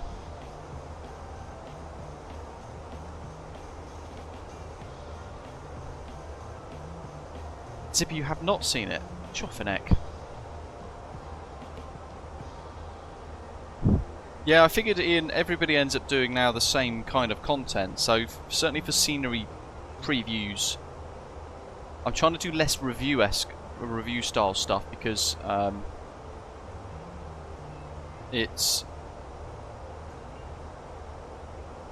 scenery is really subjective, isn't it? Like some of you guys in the live chat said, you're not too fussed about the interior, but the apron areas are really important, as they are for all of us, certainly the sim point of view. But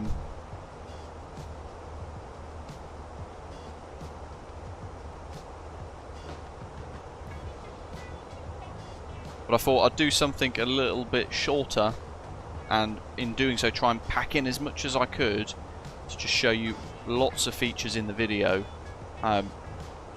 before kind of talking about my overall thought right at the end. So just a slightly different style of doing those sorts of videos, I figured. Simon, hello, would I get a force feedback yoke or stick? I would love to, but the prices that they're kind of charging for some of these, they're pretty extortionate, aren't they? £1,000 for force feedback yoke, wow. Living on a play, good morning mate, how are you? Badger's got his MCDU connected to his Galaxy tablet A9 through the SIM bridge. How have you done that?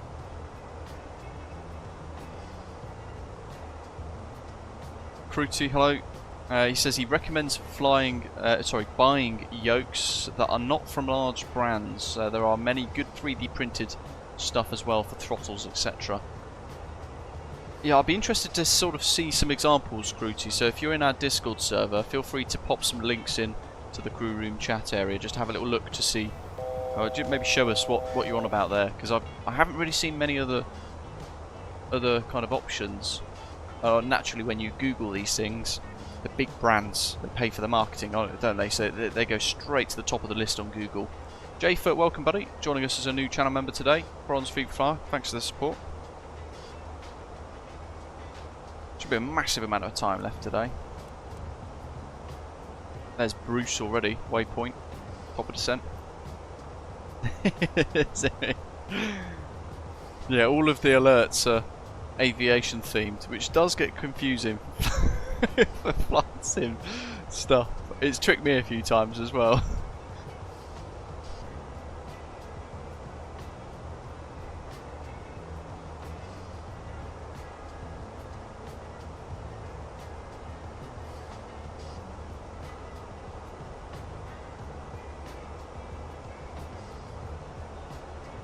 Zippy, what you could do is you could go and have a little look at that Pyreegue Devco scenery video that I did. It's only 6 minutes long, end to end, and then you have plenty of time to pop back and let me know what you think in the live chat here, if you fancy the challenge. John, welcome.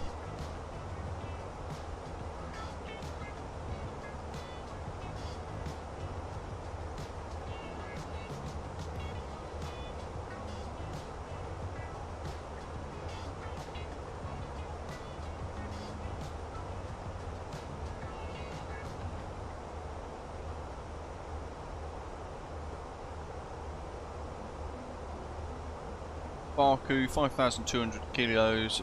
Do a quick fuel check here, see what we've got.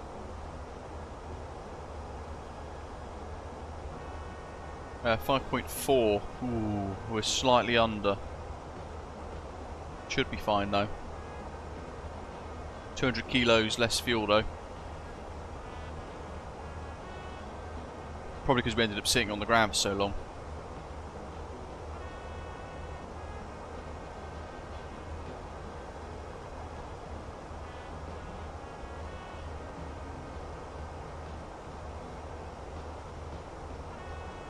Says he wasn't going to upgrade his Edinburgh, but he knew he'd regret not grabbing it at the sale price. It's installed now, plus a video the push I needed. Very true. It's a nice upgrade, isn't it? But yeah, if you do want to pick up the Edinburgh scenery, you can do so in the link below, in the description for today's live stream.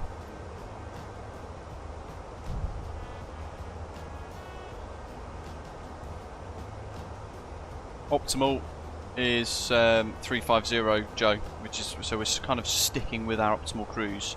If we climb any higher to 370, then we'll actually burn more fuel. It'll all work out in the end, he says. What I could do is change that cost index to 1, but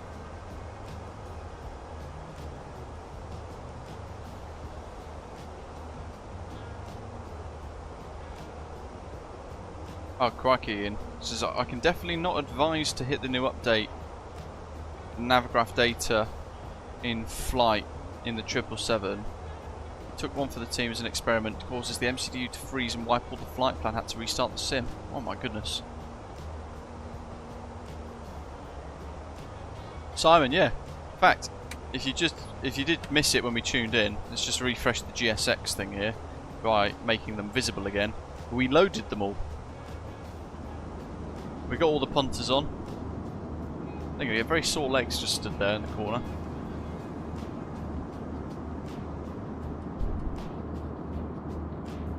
But pretty much almost full today. A couple of seats spare, as you can see. This is the first time seeing GSX inside this aeroplane, to be fair. The Dash 7 has now got integration with passenger simulation in it as well. And on top of that now, they've also got the Leonardo Mad Dog included with this GSX kind of passenger integration. Slight tailwind, James.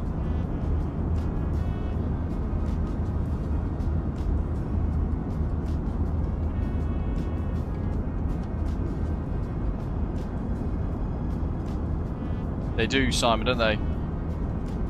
Like, literally like death warmed up.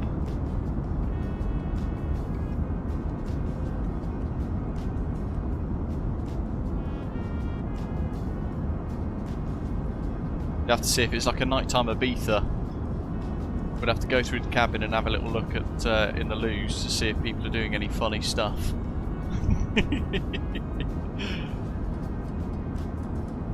Oh, that's weird. Because I looked away from it, GSX then removed them all.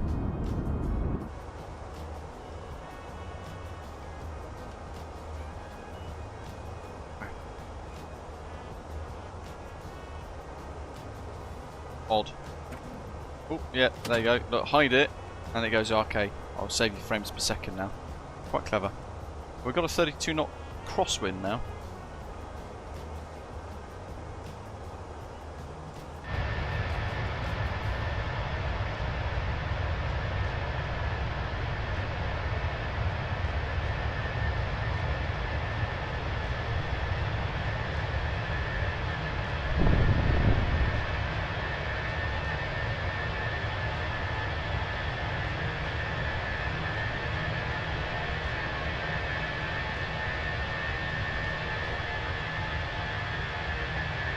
I do like the IAEs with the Fenix A320. I think this is quite a remarkable little aeroplane. But I really want their A321. It's taken far too long.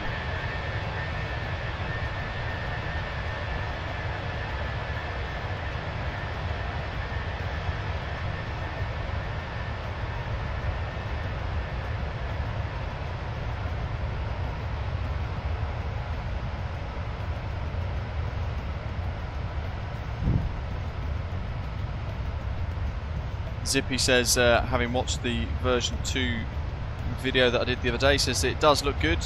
Favourite bit though, no park traffic models, absolutely, yeah, no statics at all.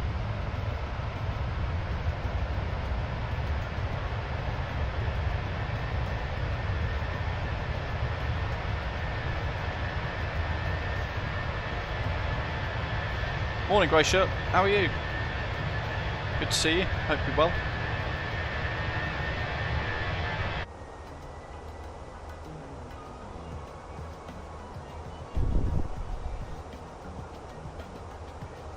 Yeah, well, hopefully they learned from their poor kind of marketing triumph, or the way they handled the PR of it last time, I guess. I don't know. But at the same time, they did say that the A321 would come out around Block 2, didn't they? So it's now technically almost a year delayed. They said Block 2 would be around October 2023, the A319 and 21 would follow very closely with that, if not released with it, and it hasn't, so. And that's fine. But having set that kind of bar quite high all the way back there, it's now almost on them to manage the expectations by informing people what's going on with it. So it's almost like they're doing now the opposite to what they should be doing, having got worried about how everything was received before. Gracious says, I do wish they'd release the update for the Fenix that they said addresses the float. Ooh. What have I got to experience on approach then? Because it's been a very long time since we last flew the Fenix A320. In fact, I'm now going to look at my previous live streams to see how far ago it was. What are we today? The 21st of July. Got to be middle of June, surely.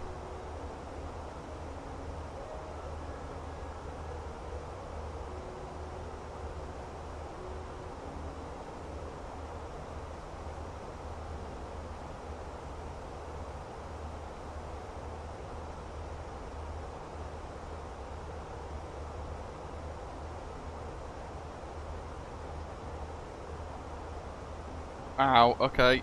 Crikey. The 2nd of May was the last time I flew the Fenix A320.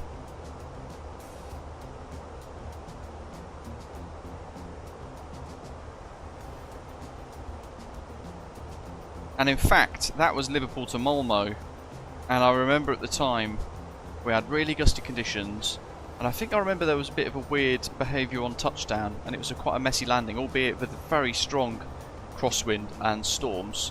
But I do vaguely recall there being a little bit of craziness on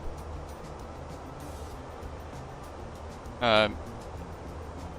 Zippy says, I don't agree with how they're handling it currently. I would like more transparency from them for sure, but not surprised considering what happened with the previous releases. Yeah, absolutely. Not sure. Grey Shirt says, noticed it still floats. Don't know if it's the new ground effect stuff in Sim Update 15 being a factor, but after the way the Discord lost its marbles over, well, everything, he doesn't blame them for radio silence. I think they should just be a bit more straight talking. Some of these companies spend far too long kind of dancing around the edge of telling people to wind their neck in when when it's probably easier for them to just tell people to wind their neck in and get their position really quite clear, and if people don't agree with it, well, tough. I don't know. B1 did say the current flight model is a bit more of like an easy mode compared to the previous flight model. Oh, I can't remember. It's been so long since we flew this aeroplane. We'll find out what happens on approach. But we've got SRS as well as rudder dampening on. So I think from memory, I've just got to try and kind of pulse the stick back gently, a tiny little bit, and then just keep kind of tickling it back to set the flare and settle it down, but I don't know. Grey Shirt says it's one of those things that he personally disliked about RSR's PMDG posts. He works a lot in project management. They are exactly like what I read for status reports at work. I mean, they've had their fair share of criticism from people for those posts, so it just shows you can't please everybody. Fly Tim, good afternoon. Since the latest 777 update, he's had crash to desktops on every flight, on the ground or in flight. I've been problem solving for a few days, resulting in a clean Microsoft Flight Simulator install.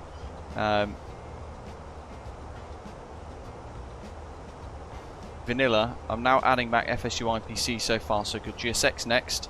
Suffering flight simming Stockholm syndrome. Quite enjoying rebuilding the sim. My goodness. It's not what Ian was on about earlier, was it? He said something about the Navigraph. I don't know what you mean, Ian, about when you said there. I could definitely not advise to hit the new update Navigraph data in flight in the 777. I don't know if that might be something that Tim's done that may be similar.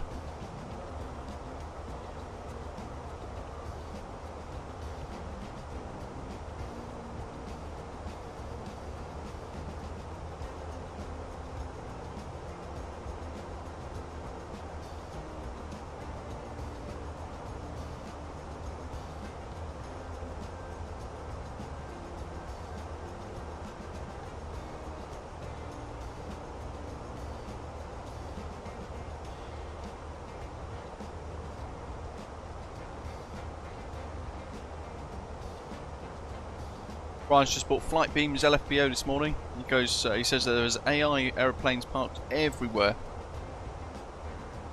Have a look to see if you've installed it through Control. You might be able to. There might be like a configure button in your Control product page for it, where it's installed. You might be able to toggle your statics off. It's the only thing I can think of there that might help. I'm not sure. It says it's in the Universal Flight tablet. It's a new feature added since the last update. Ah, I haven't seen that.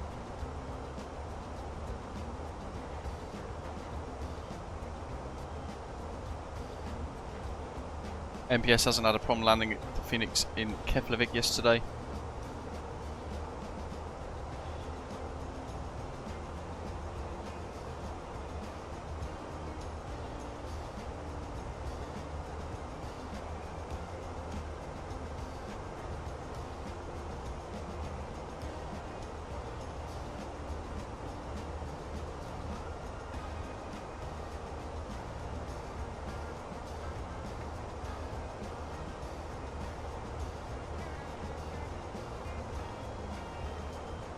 Quite nice, new to Contrail. Hopefully you'll continue to kind of enjoy it. It's a really good bit of software really for various add-ons in the sim. Really good quality stuff.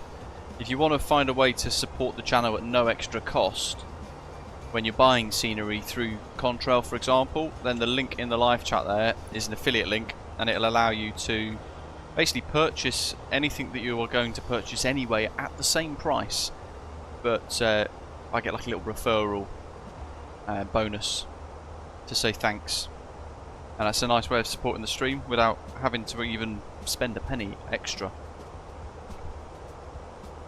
Grant says removing static aircraft should be an option as standard. Yeah, certainly with Flight Beam, I think usually it is.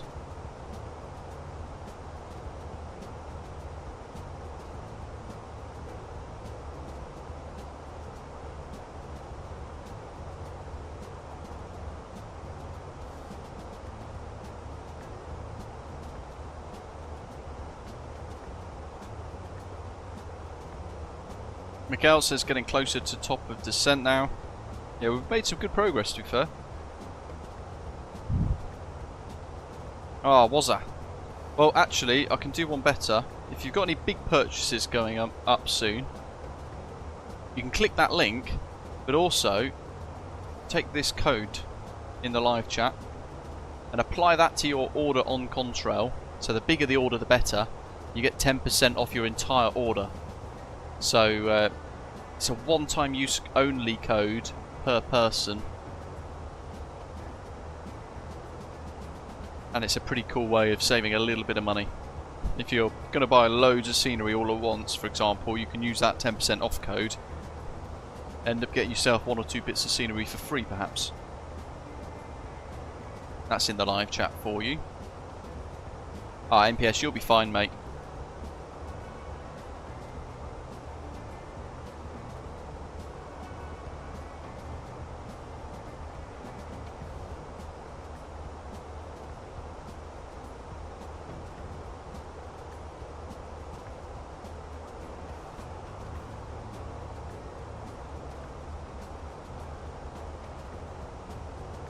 It's so busy they've actually opened delivery up, which is a rare frequency. It's not actually one they have in real life in Edinburgh, but they opened it for a new one basically. When it's too busy, they've got like a VATSIM special where they'll open delivery. Should you have a little look, see how busy it currently is? Let's have a look at Atlanta. Look at that, we've got a big old train of people. We've got Stornoway up ahead now, so we're just over the coast. Top of descent coming up. Yeah, it's looking pretty busy.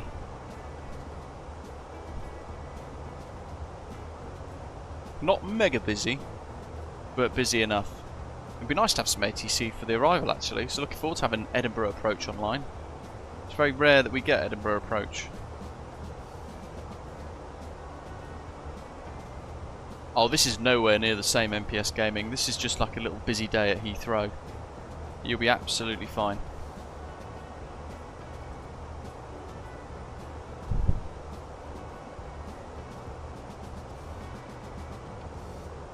Night Shadow says, do I have a list of essential add-ons for Flight Sim?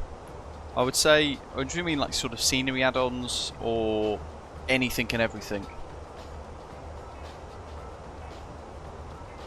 I just put the Meta for Edinburgh in the live chat for you folks as well. What height does it want us to be at Bruce? Because actually...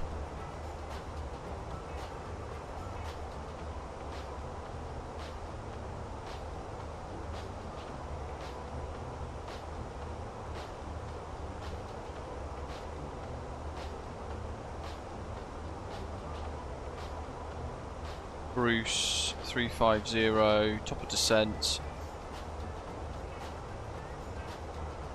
finer.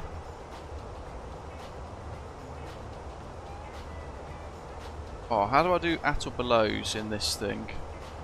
In here, altitude constraint.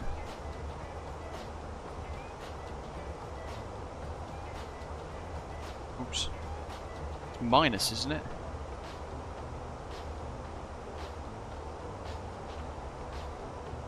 Yes. I'm remembering things.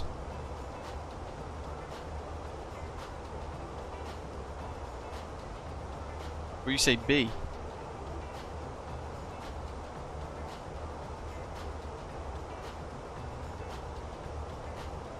Oh, other than airports. What about aircraft? Night Shadow. Is it 100% PMTG 777?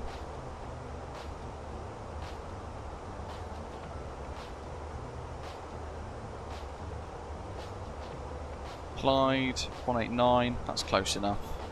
Stira 7,000.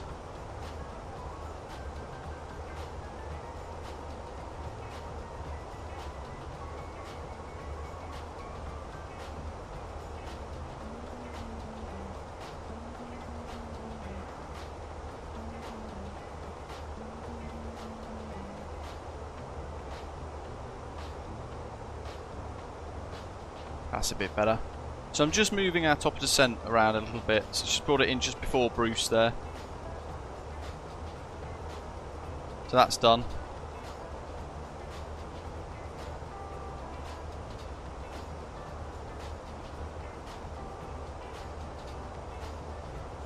And we've already done our descent page. Oh, it wasn't nice. What did you purchase then? Your 3 new airports you just used that discount code for? Performance and tools. Populate from last flight. Landing performance.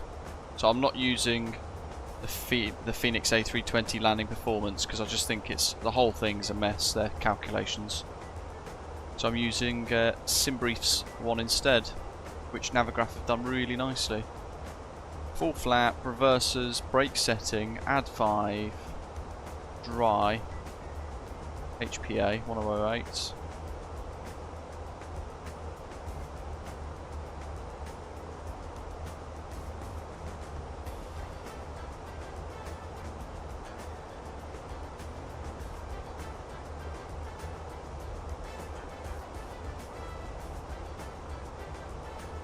I'll use auto brake 1.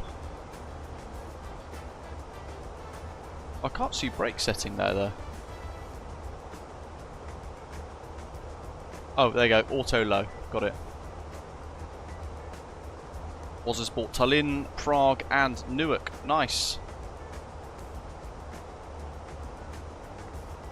So I'll set auto brake low, 80 miles before top of descent.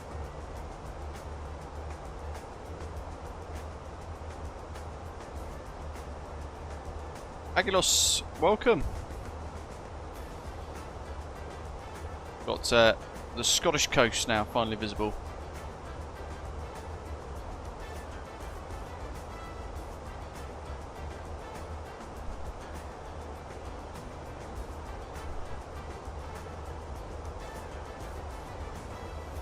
How are you, Agilos?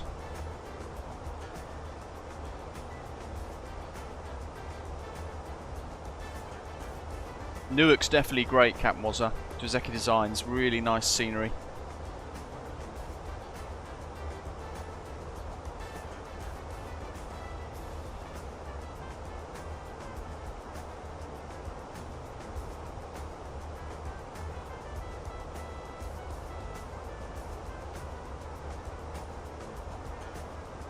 I think you've kind of got everything I'd probably recommend then. Night Shadow. Parallel 42's Flow Pro is quite good. You know, the spinny wheel that I've got here. You can download the various widgets like VATSIM, ATIS and all that sort of thing. But again, I only use that for ATIS and drone camera controls, so I probably wouldn't recommend... Yeah, to be fair, you don't need that because all of that can be in that drop-down UI menu anyway. So would I recommend that as a definite must-have? Probably not, being really honest. Probably really not really. I think you've got everything then really that I would probably recommend.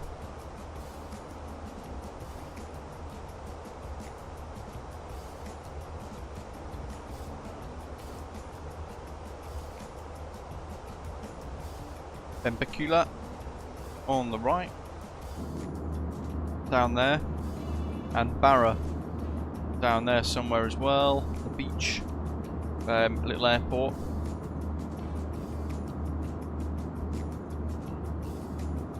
There she is. There's Barra. Right in the middle of the screen.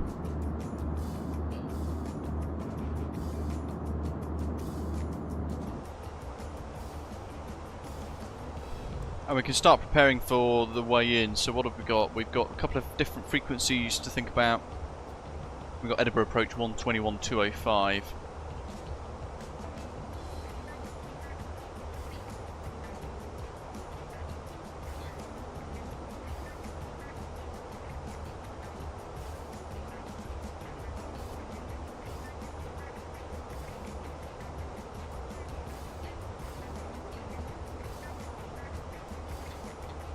So we get that ready.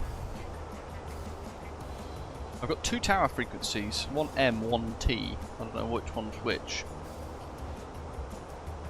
And we've got info Foxtrot. Runway news 24. Winds 260 at 13 knots. UNH still 1008.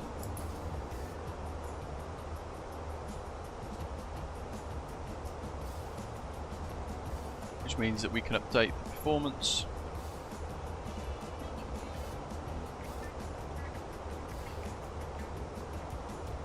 Just to show the increase in the wind.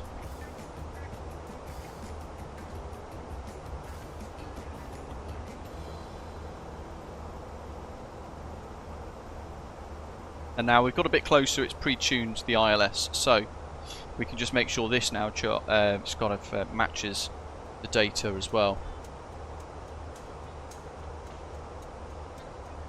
108.9 ITH, perfect. Inbound course 240, -3 degrees slope.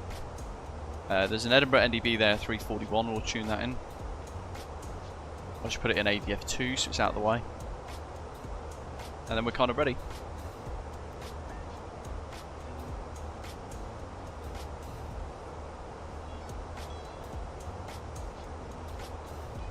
Yeah, Navigraph is an absolute must-have. That's probably one of the biggest must-have add-ons, really, Night Shadow. If you haven't got Navigraph, then that is a 100% must-get.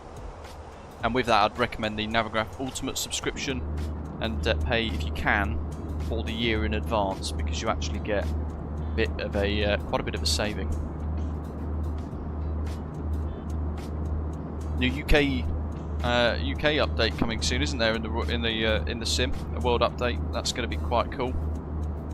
Much more sort of photogrammetry improvements across the country, which would be quite nice.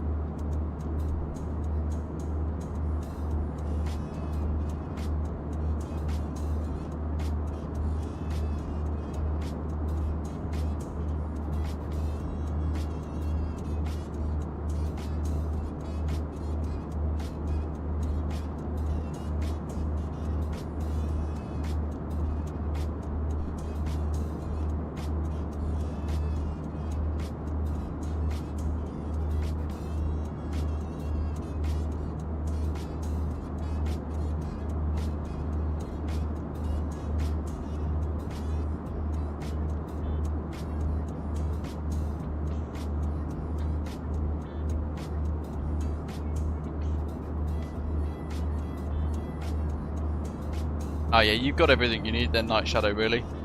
Next is just what add-on do you buy next to improve your sim experience a bit more, with aircraft or scenery or whatever else.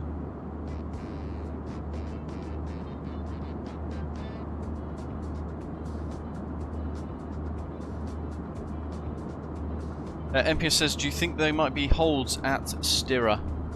No, so the inbound traffic should get priority over departing traffic, so they should keep us flying in unless there's a reason not to. The only thing they might have is they might hold us here at Edinburgh. So they might get us to, I don't know, 3,000 feet.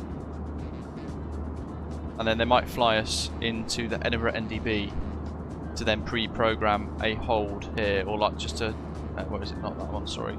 A 1 minute hold here, like so. Potentially, but that's really unlikely.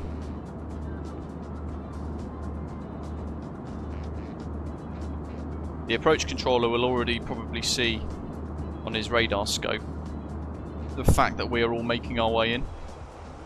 So they'll already be thinking about the sequence of traffic flying out and thinking about gaps for us, basically. The one thing we've got to do is probably expect to go around at some point. One of us might have to go around. There is a hold at Tala, David, but again that's south of the airfield, so unless we're vectored all the way down to Tala, then it's unlikely. We might just... I can't really draw it on any of the maps, really. But say for example, Stirra is where that big messy blob is that I just drawn there, right?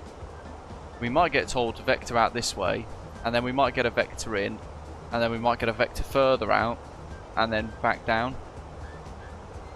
It all depends on what the controller wants. Depends what happens. But yeah, Tala's all the way down there with a hold, well away from our route. So unless we go from Clyde and then get vectors straight to Tala.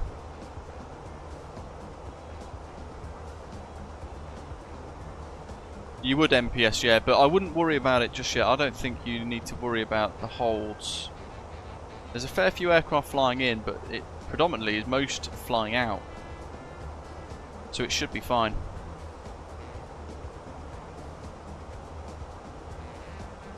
What they'll just have to do is pause the departures for a little bit while a load of us fly in. So it'll be absolutely okay. But you've got plenty of time behind us anyway, so where are you? Let's see. You're just coming over Stornoway now, over the Hebrides. You've got a little way to go. I don't think you need to worry about the holds, to be honest.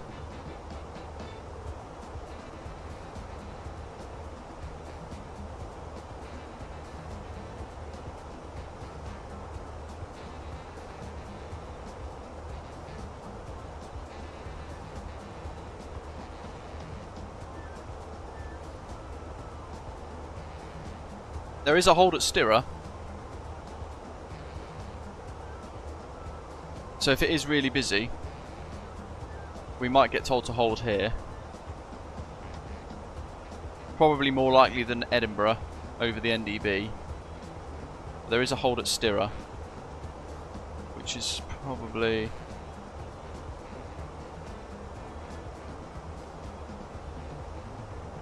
Oh, there we go. That's the end of the Perth Arnab arrival. Alright. So we might get that.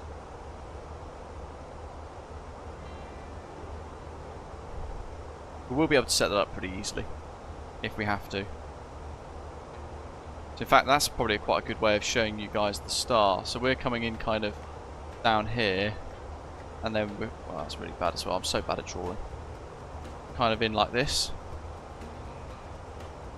So there might be a hold at Stirra, which is that waypoint. But otherwise, we're kind of expecting to be routed in like this. That's what we're about to expect.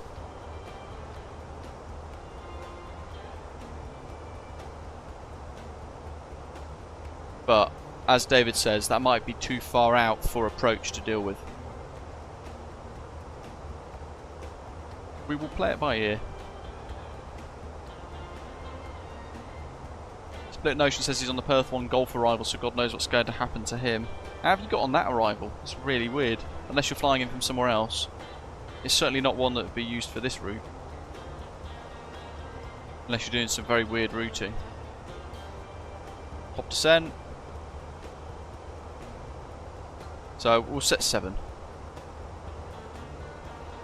That's a point actually. On that chart for Stirra, that's at flight level 70. So if you haven't yet already done so, folks, like I did earlier, go into your route and just make sure at Stirra you've got a constraint at 7,000 set.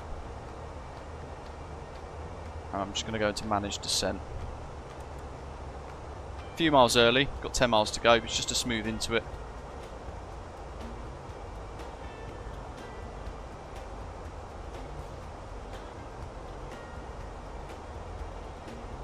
But we will most likely be speaking to ATC further out. So from Clyde, that's Glasgow. Halfway between Clyde and Stirra, I'd be looking to call approach. And then just say you're inbound Stirra with Foxtrot QNH 1008. Easy peasy.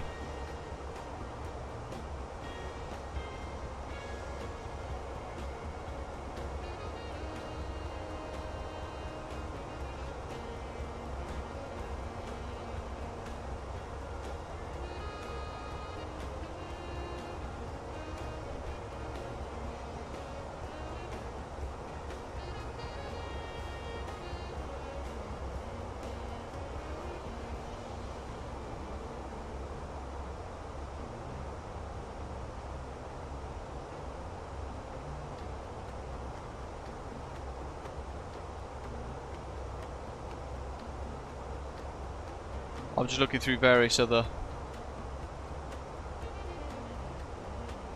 arrival briefings and things, because without the star we have to try and kind of prepare ourselves for various things that we've already discussed anyway. Right. 40. Neil, welcome. How are you doing?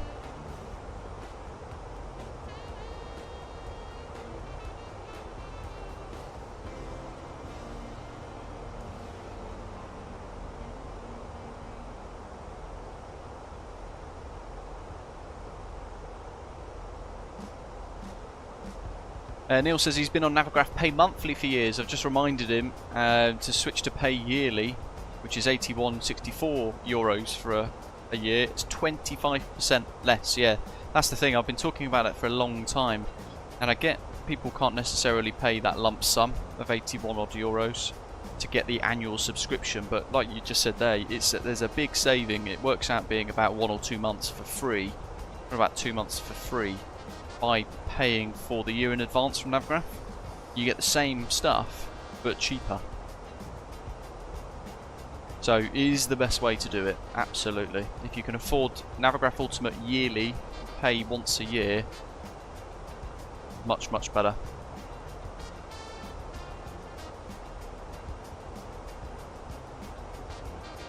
See how the queue for the toilet's going. Here they are. Ta-da! I love the fact now that it's weird because they're all a bit odd looking, but I think that's quite cool.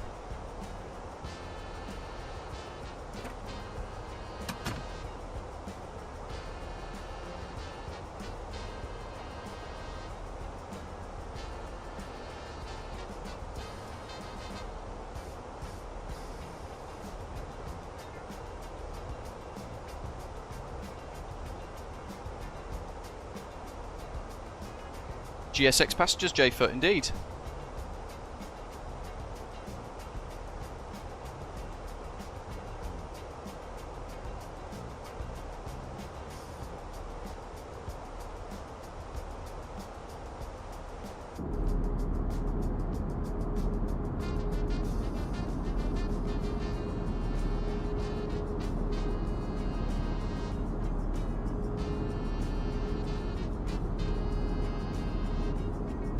I do like flying in over Scotland. It just looks stunning, doesn't it?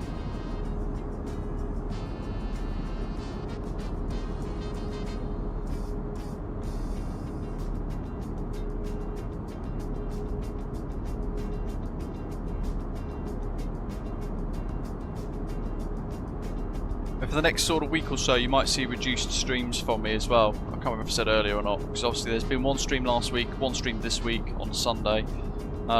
Next week at some point I intend to do at least one stream, but it's my birthday in a few days anyway. Ripe old age of 33 in 3 days, very exciting. I'll be working as well, otherwise I've got to take annual leave for it. I haven't got much leave left, sadly, but I've got a lot of other things kind of going on at the moment, so I'm pretty maxed out. I've got to sort a few things at home as well, the house. I've managed to install new garage flooring, for example, but then I've also got to go up to Coventry and do some bits up there in the Midlands, so I'm quite busy. I'm sure you guys can understand. Look at this, through the clouds, so stunning. 1.6 flight sim I think it is. GSX. Can't remember. It's the latest version anyway. That's what we're on. Oh, no way, Tim. Well, happy birthday, fellow Leo.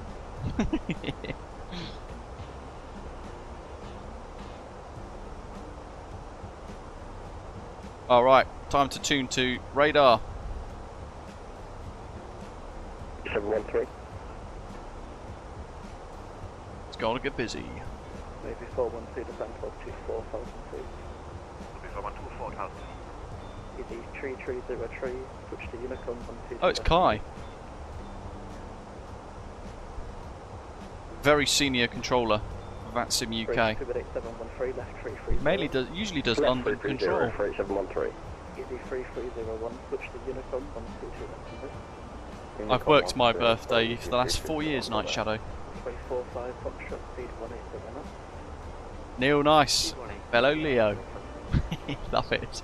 At least the weather's good over our birthday most of the time. Again, Beaver 39 kilo, fly level 4,000. Beaver 39 kilo, 3220. Turn left, heading 090. Speed 220 knots, speed... I'll tell you where we are going to stream next, actually, next Saturday. Because that is 8713, turn left, heading 2. Midsummer Madness with VATSIM UK and the folks at Birmingham Airport.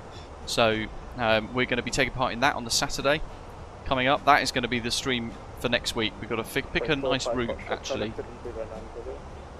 Either out of Birmingham or in. Probably into Birmingham, actually, so we can join the chaos but watch all the craziness without joining the 1 hour long queue on the ground. So we'll pick a nice route from somewhere and we'll fly into Birmingham in the 777-300ER, because that's what I did promise the folks at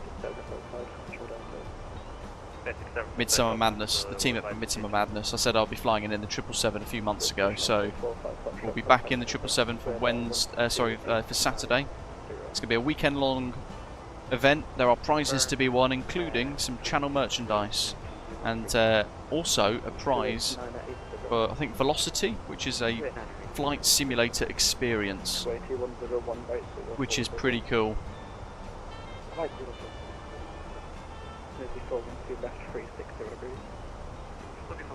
And if you search Midsummer Madness on Google, you'll find a link to the VATSIM page. That will give you the information you need there to sort of learn what's required.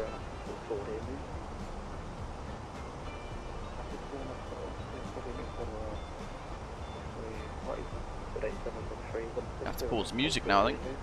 It's getting busy. Till 4 for 8713.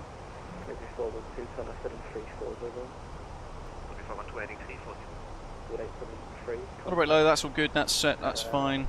Decel point there. 118.705 for 8713. Look at this weather. 412, contact director, 1 site radar, 128 980 with the director. Oh, that's Finn, 128.9. So we've got 2 approach controllers now. 121.285, which is a wider Edinburgh radar, and then we've got Edinburgh approach 128.9 as the second frequency. It's just come on 980, sorry. So we've got to be one step ahead of the jet now, more so than usual, through 10,000 lights. Right, 180 Osprey. Black science wing, just for icing. Got to get in, otherwise we're going to have to hold a steerer. 121.980 for C390.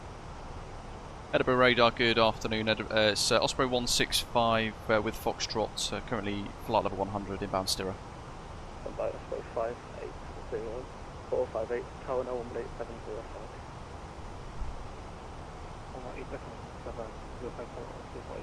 280, 101, descent to 5,000 feet, QNH 108.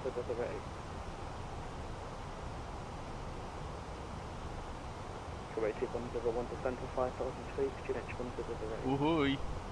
10,000 feet, and QNH 108. Confirm heading to 055, brakes to the direction Osprey 165. 2720. 2720 Osprey 165.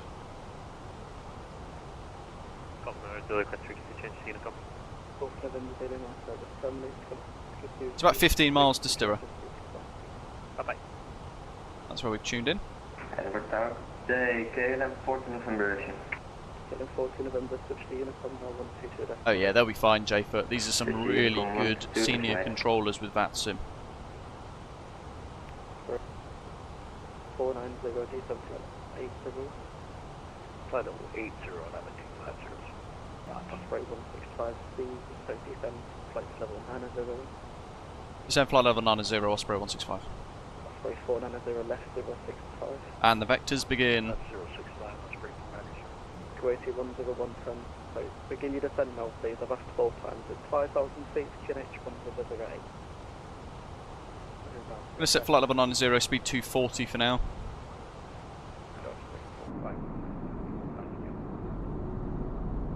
Osprey 459, Edinburgh radar. That's spectacular.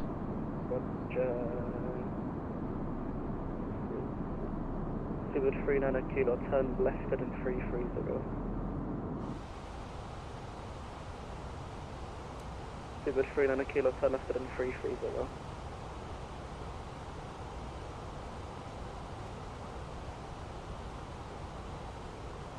That's somebody now not replying. Those fixed rings that we put in earlier, there they are. And we might as well go heading. 101, deconfliction service on fire.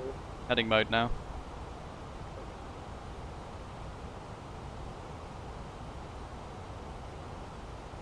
Osprey 490, speed 180 knots, descend to 4,000 feet, QNH 1008.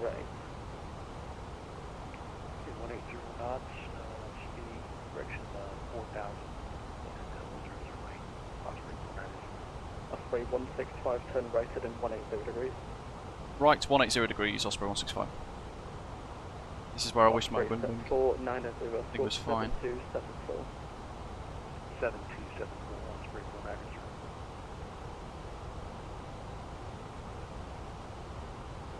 490. Set. Edinburgh 4KG73, Papa Mike, 770, Rumble Stirra, copy the next port truck 1208. By first Osprey 490, turn right at 165. Sadly, Zippy, yes.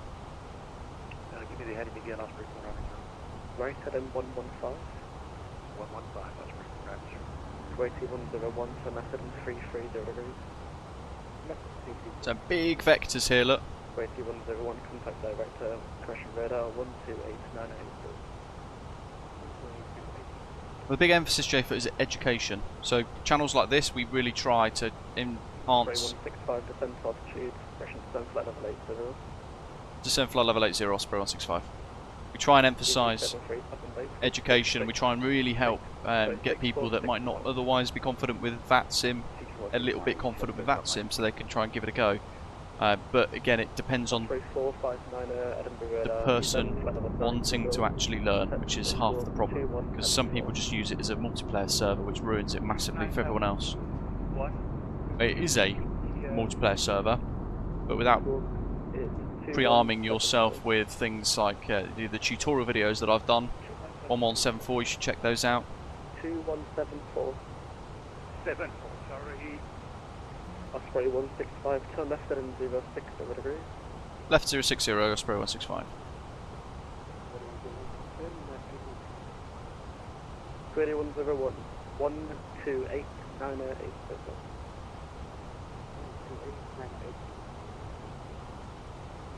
Left 060. And start as well, like was saying there, watch British Athletes video series on VATSIM, it's worth it. But yeah, definitely start slow. Use those tutorial videos, really important. 128 Osprey 490. Really good vectoring here from the ATC. I think actually, we're coming over the shipyard. I think we are. I think we're going to see some Royal Navy ships, if I've got this right. Nose flight 5112 Under the cloud, probably. Flight level 100 and set squawk of 6473. Tanush, no, not really. No such app exists for this. Wow, look at that CB. Jeez. Flight level 1 and the next what? It's going. Oh, there's the ship. Osprey 165 descend to 4,000 feet, QNH 1008. Send 4,000 QNH 1008 Osprey 165. ED73 Papa Mike, turn right at 180 degrees. Right, 180, got Mike. Osprey 459 at 10 right at 180 degrees. Right,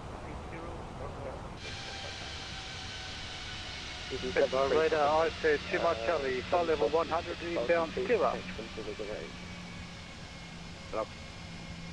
ED73 Papa Mike, 6,000 feet, QNH 1008.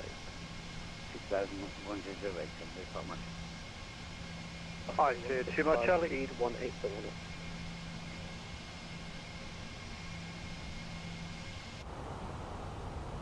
Osprey 165, speed 187.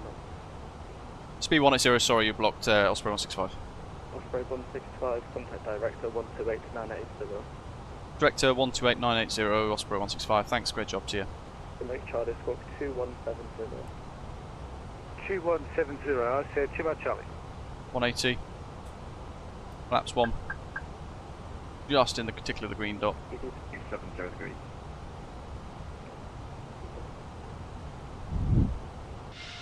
Amazing job, isn't it, Doc?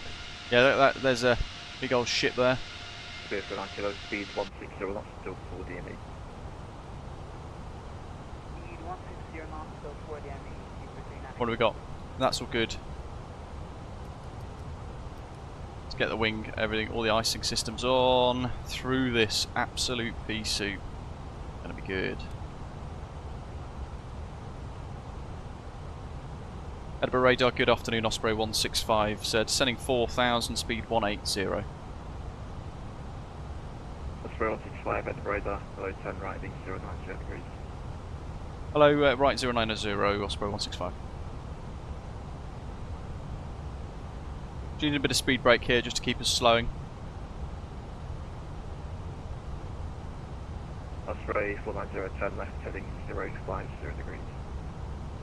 050 degrees, Osprey 490. Speed 39 kilo, contact Edinburgh Tower 118.705. Contact Edinburgh Speed Tower brakes away. Let's arm that now, we shouldn't need it too much. And we'll bring that to 1400 foot per minute. 101 descent altitude 3,000 feet, cleared Isles approach 1024. Amazing vectors, Doc, isn't it? It's like almost bang on. Osprey 490, descent altitude 3,000 feet. 3,000 feet. Middle T, 18705's next.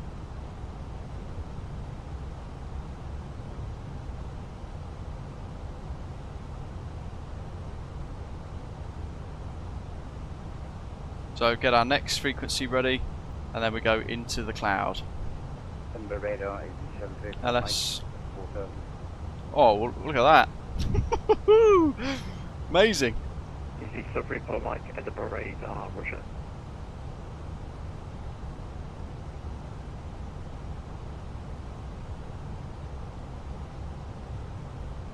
Almost there. Let's go to 4.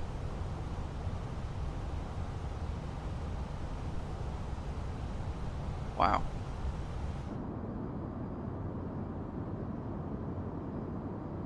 Easy submarine for Mike, stop descent at altitude 5,000 feet. It's a really cool part of the world to fly into, isn't it, really? There's Edinburgh City, behind us there, the airport. Got an aeroplane just to the right somewhere. There he is, just establishing on final there.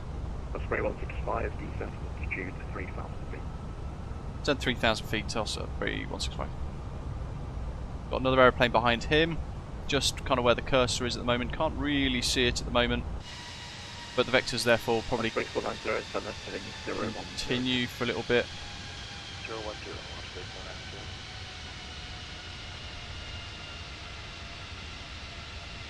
Looks like a 777.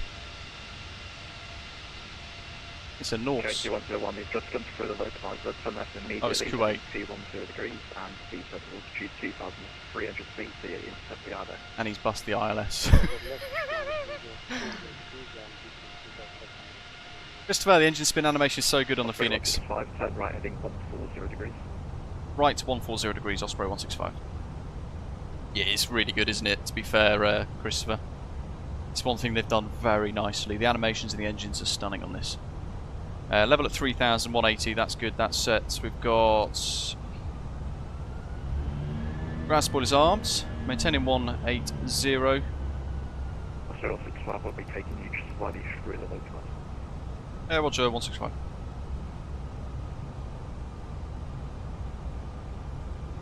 So what he's doing there is just saying, look, we can't quite achieve the localizer, so we're going to go through it. But we're not cleared to establish, so we're going to go through it and then in. There's every chance we're doing it. Osprey 165, turn right heading 270 degrees, cleared ILS approach runway 24.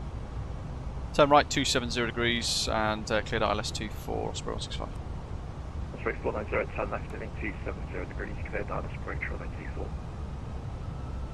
Okay, left 240 degrees, cleared ILS. Osprey 490.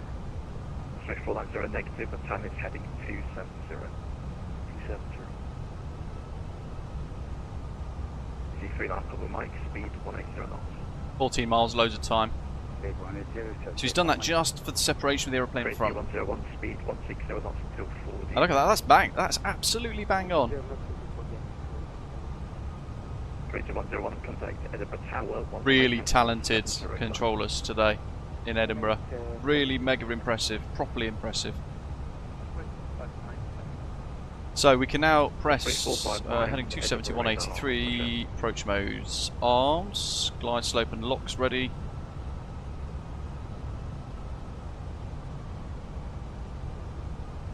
That outer fixed ring we've put in there is the 10-mile ring.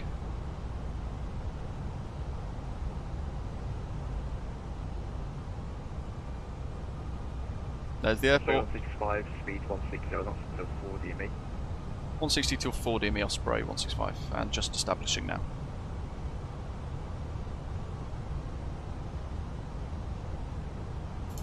Flap 2. Right, let's go flap 3.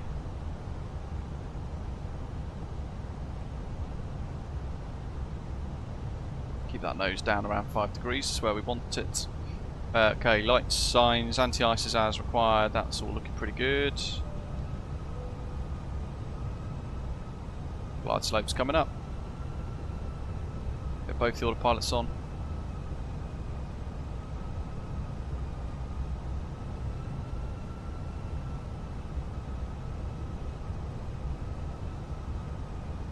And a performance page. Correct, I see too much, Charlie. I can see my Charlie Edinburgh radar, roger. Somebody being vectored above us there. Look at that. That's probably an Osprey 777. That's great. Discard.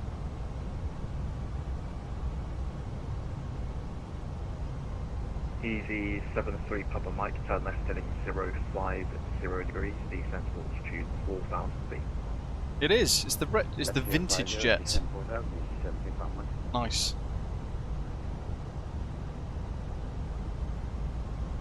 J-foot, yeah, they might be called director, might be called approach as well. It just depends on the airport. As you see my Charlie, descent altitude 4,000 feet, speed 180 knots. 4,000 speed. 8 miles, 4,000 gear feet, down. Speed 180, too much, Charlie. 2,000. Full flap. Osprey 165, contact Edinburgh Tower 118.705. Tower 118705, Osprey 165. Thanks there to see, great job. Next, ground 121.755. Aviate, navigate, communicate. Sorting the jet out first. 121.755, so we are ready. Edinburgh Tower, good afternoon. Osprey 165's established 6-mile final ILS 24. Osprey 165, runway 24, correction, Osprey 165, continue approach, runway 24, surface wind 250 degrees, 10 knots. Roger, continue, Osprey 165. KLM 96 Lima, contact Edinburgh radar, 121.205, goodbye. Coming up to 4 miles, final approach speed. Landing gears down, 3 green, flaps full and green, landing memos no blue, auto brakes low, and our missed approach is briefed. We've got the charts ready for that as well, he says. Now I do. Ready for it. Pyreegue Devco's version 2 Edinburgh Airport for Microsoft Flight Simulator. And it's an absolute stunner. Links down in the description below if you want to grab. Osprey 165, runway 24. Copy. Surface winds 250 degrees, 0 knots, clear to land. Runway 24, clear land, Osprey 165. Autopilot off, my controls. Flyer in.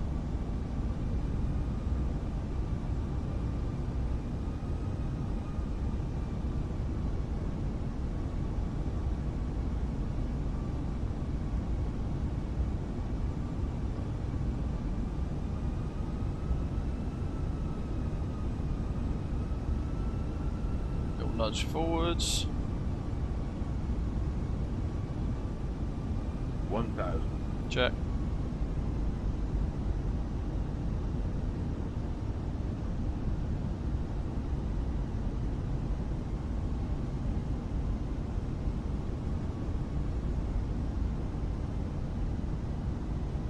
Osprey 490, how are you with me? That headwind's just dropped off a little bit there. All of a sudden, so a little bit of sink. I was staring at the flight director, so I didn't quite catch it. So I was just looking at how that was moving around, but I'll fly visual properly now with the pappies and stuff now.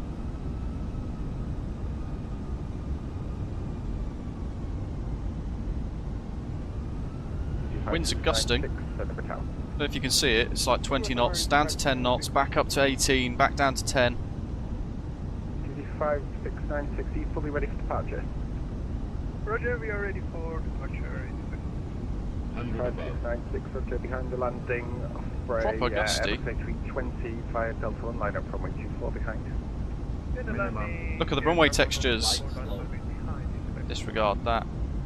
50, 40, 30, 20, retard, 5. Yeah, buddy. Reverse, green. Nose wheels down. Just about now. 100 knots. Manual brakes. It's a horrible clunk.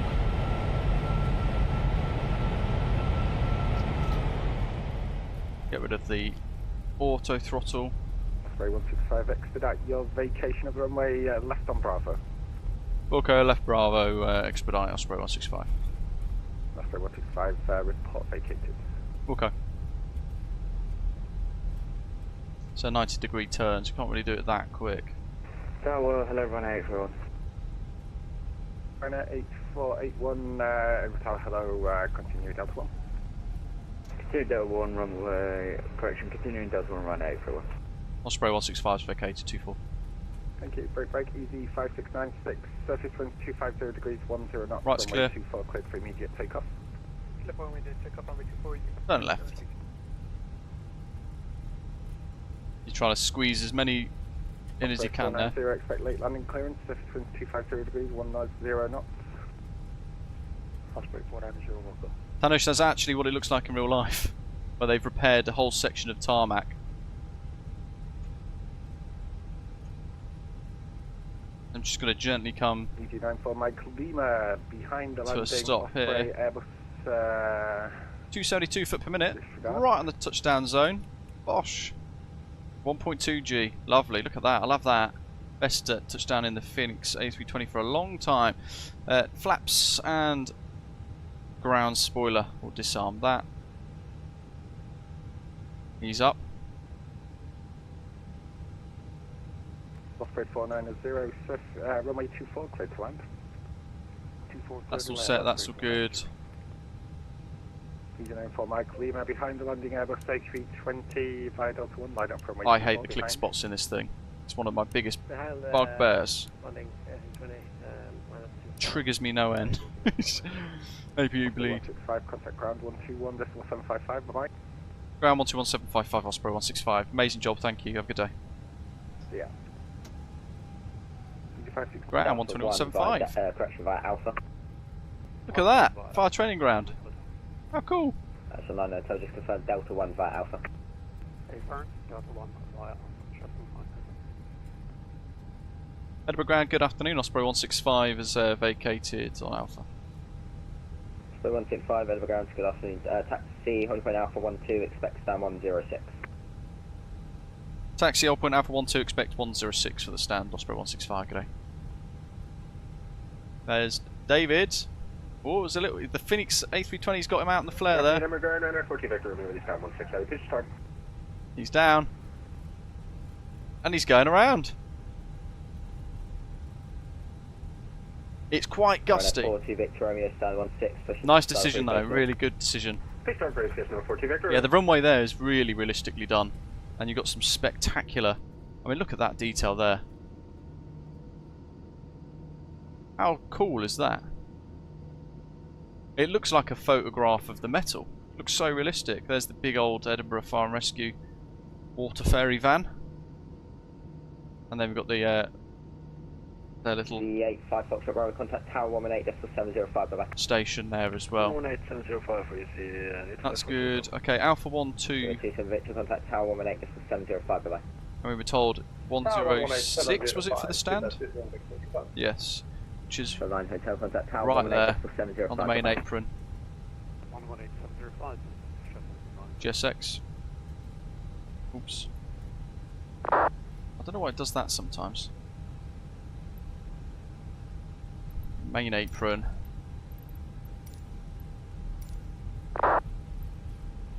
(106).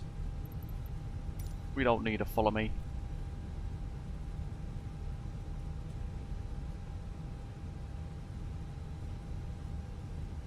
Let's go to single engine, so we'll pop the electrical pump on, engine 2 off.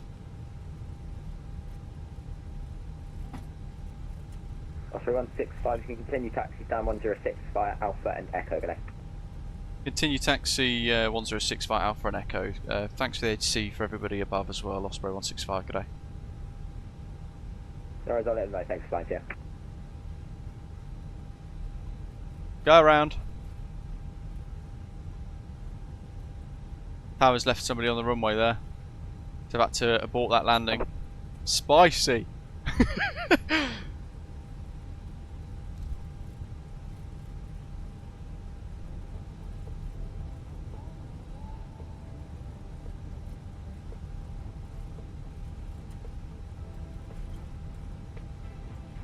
Split Notion says looks like he's getting a hold.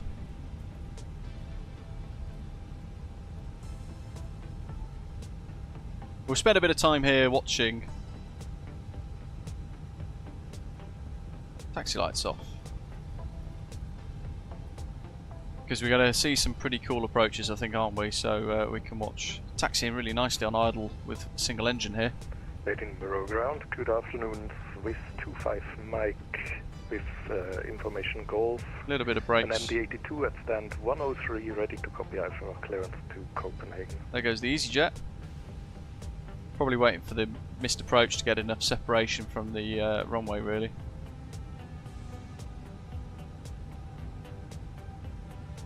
Swift 25 Mike, ground, head over to number 1.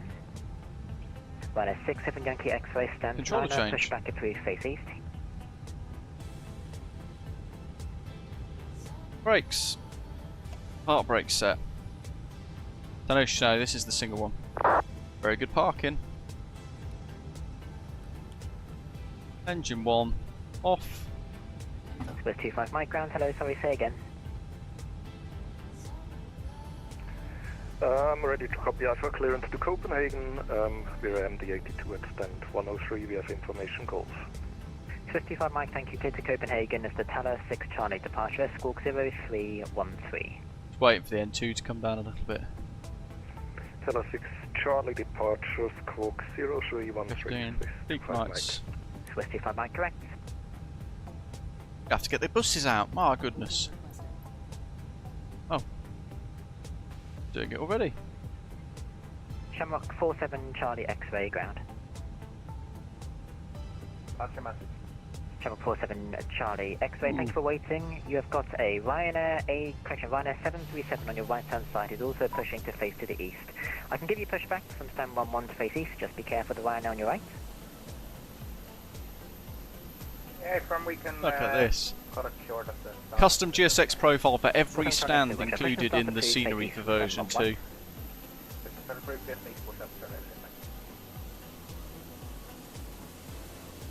Grant, good evening. Thank you for sure 87. Gotta have a little look, see what score we've got as well. Ready to copy IFR clearance to Manchester. And on information. Tango Oscar Sierra 87, ground hello, clear to Manchester, the Tanner 6 Charlie departure, squawk 7023. I've got to open those doors. Clear to Tanner Charlie 6 departure, squawk 7023. Thank you, sure 87. Tango Oscar Sierra 87. Guess sorry, what we've got to do now. Can you just double check the text chat for me? Can you let me know if you can accept this route in text? Roger that. Put off my headset for my you. Got to do what the pilots do and stand and say goodbye to everybody. Tango Oscar Sierra 87, apologies. Just say again, can you accept that route? Oh, what a bit of timing. Nicely done. So flight level still be 230. The vintage Tango jet. Oscar Sierra 87 A firm, your flight level will Looked still like a be really good flight level touchdown as well, 230. albeit the So last you're second or Manchester so by of the it. Tanner 6 Charlie departure. Your squawk is the same, and just by the route I sent you in text, please. Roger that. Thank you for sure 87. Tango Oscar Sierra 87, Quebec is correct. Report ready. I think you're right, Christopher. Ryanair 21 Delta Foxtrot, can we just check where we are on the queue? Ryanair 21 Delta Foxtrot, I'm just about to call you now. Push and They start do to walk face off, yeah. north We'll see it and now, one actually. Alpha. Push start through, face north, stand 1 Alpha, Ryanair 21 Delta Foxtrot, thank you. In fact, it's happening now. Whoa, what's happened to them all? Oh! But yeah, they're getting off at the back as well. I don't know if you can see that. Further down.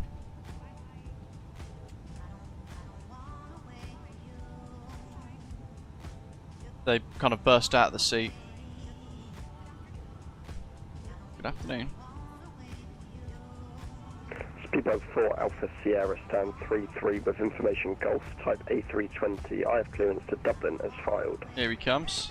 Speedboat 4 Steve. Alpha Sierra, ground hello, cleared to Dublin. Go Sam 1 Charlie departure, squawk 7733. Cleared Dublin on the Gosen 1 Charlie departure, squawk 7733 for Speedboat 4 Alpha Off Sierra. it go. Speedboat 4 Getting Alpha off Sierra, out of correct.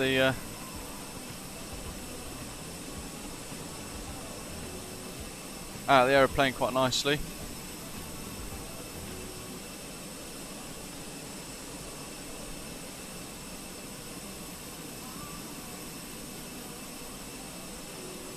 Shuttle 166 to stand 22, request push and start in the queue. Shuttle 166 to Roger, things are moving quite quickly now, so you are number 3, remain on this frequency. No, remain 60, 166. Iceland there. Yeah, Doc, that's the only thing. Osprey 459 at ground hello, hold down for 15, expect stand 16. Alpha 15, holding and expecting.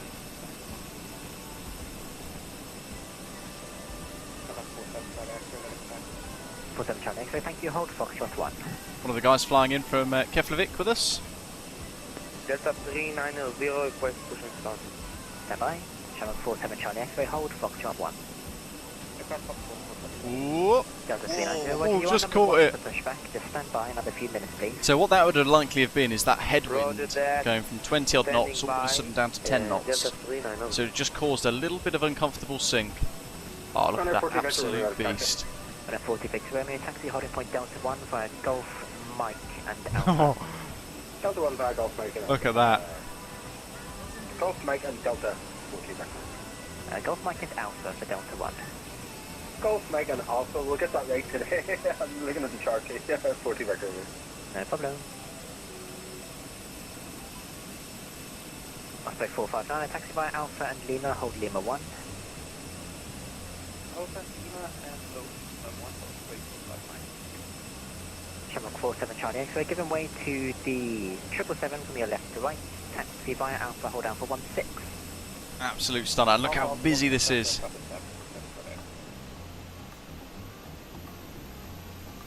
Swiss 25 Mike, ready Super for push busy. and start. That Aer Lingus is a bit close. Pushback will name on this frequency. Got another one on final now. Next bus is here. Oh, why is the door closed again? It's really weird. Yeah, JetX 359, just request the number in the queue, please, for flying purpose. Super weird. No worries, you are number 2, should be not too long now, expect about 5 to 10 minutes. Look at that Actually 5 minutes, as well. Okay, Roger, thanks, JetX 5 minutes. Nice bit of weather around us. Ryanair 21 Alpha Foxtrot, raise practice. Ryanair 21 Delta Foxtrot, Roger, taxi by Echo, hold Echo 1. These are really cool. Some of these little areas here.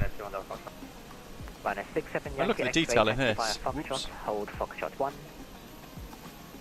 Osprey 459, continue taxi by Lima can't go in. Golf, stand 16. Pretty neat.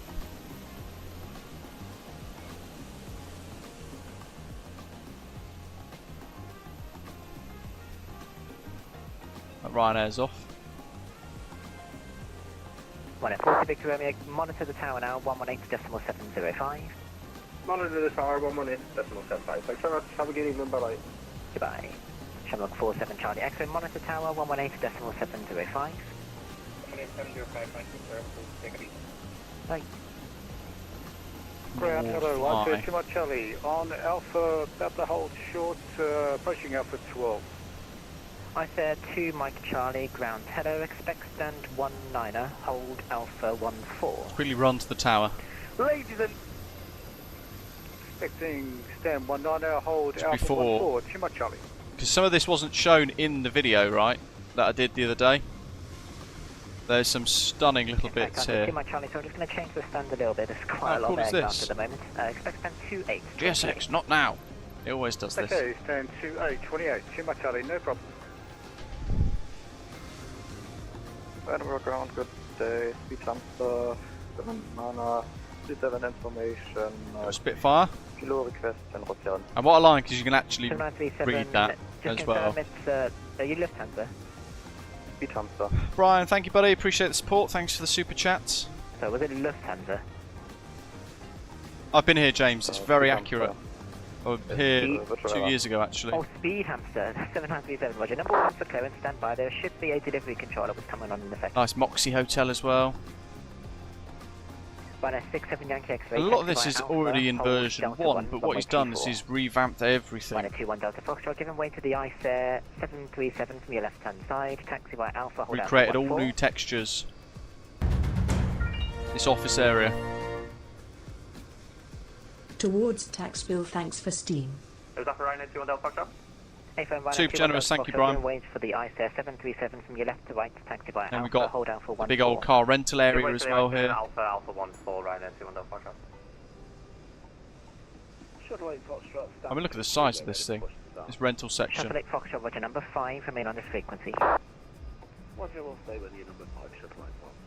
I said 2 Mike Charlie, giving way to Ryanair 737 from your right-hand side. Taxi via Alpha, hold Alpha 16. Welcome to Edinburgh Airport's car rental centre. Okay, we'll give way to the Ryanair on the right, Yes. hold Alpha So this wasn't in my 4, 2 Mike Charlie. sort of presentation video that I did.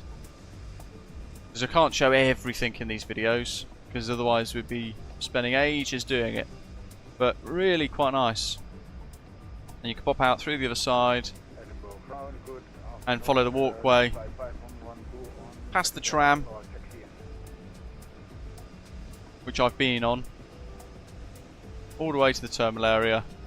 There's that thing where that bus comes down as well.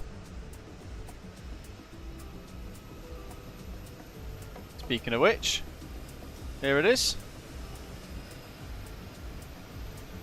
I mean, look at that for a view. You wouldn't think this is a flight sim, would you? Watch the doors. You might not have picked this up in the little video I did. Actually insane. Ryanair 67 Yankee X-ray, monitor tower now 118.705.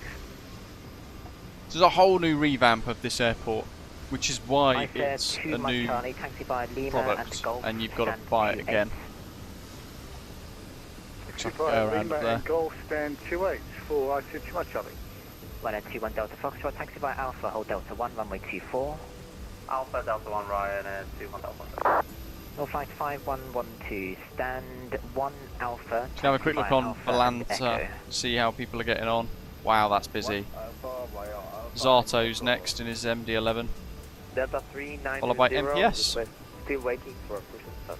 Delta 390 AFM, it is quite busy. I'm just going to hand you to the delivery frequency. He's going to hand you back to me when he's ready for push. So can you contact delivery, please? 121.980. Some people are asking about the textures on the apron. Look. How cool is this? Really high quality textures. 121.980. Delta 39. And then this was in the video as well. Archimedes screw. He's going to monitor the flow. Contact them on 121.980. 119. Very impressive. Even down to the fact that piston there's moving. 121.980. 11980. Tronic 759. 121 Delta Foxtrot, monitor tower 118.705. Monitor tower 18705. Right now 200 Foxtrot. See ya. Shuttle 16 Victor, Tower, correction, delivery is now in charge of the flow, monitor... Plaza Premium, this was not shown in the video I did. Look at the detail here. This is extra. 25, my contact delivery please, 121.980. 121.980, switch 25 Mike. Shuttle 8 Foxtrot, contact delivery please, 121.980. Over to delivery and we'll hear... Actually amazing, isn't it, some of this? AFM. Okay, we'll come back to you soon. So not everything in my little presentation video was shown. So all of these areas here weren't shown because in the final cut I needed to show other things first more than anything else. Get out of the way of him. Just really impressive. And yeah, this is stuff we can see from the outside. So look at this. If I then change to time.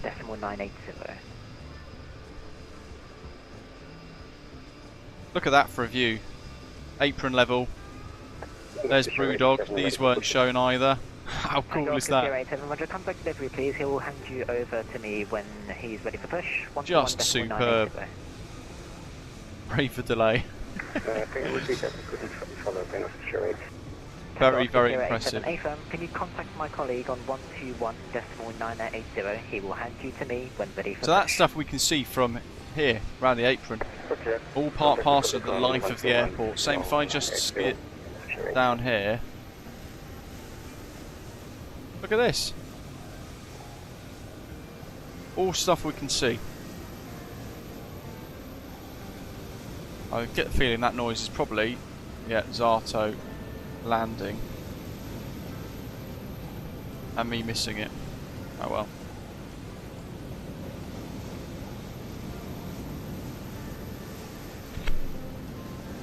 And then I've just hit the microphone, whoops. He's in the MD-11, but that hasn't model matched for some reason today. Oh well.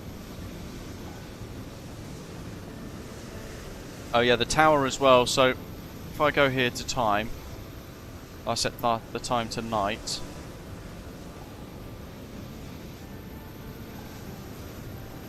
Control. Stand by.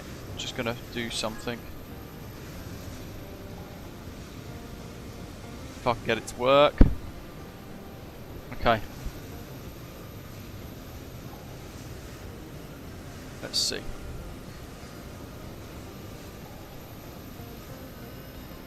March 17th. Another one, November the 11th. Again, dynamic colour. It's on that specific day of the year you get a red. And it goes back to its normal colour. And then on November the 30th, it goes to a slight blue. December the 9th to the 5th of January. Christmas theme.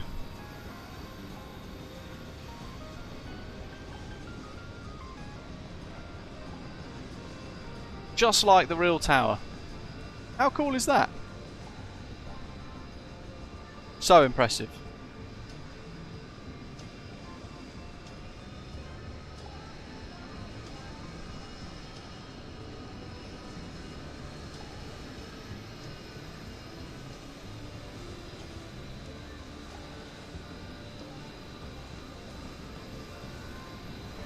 I have to turn the drone camera speed down here, I think, just so I can get the altitude set nicely.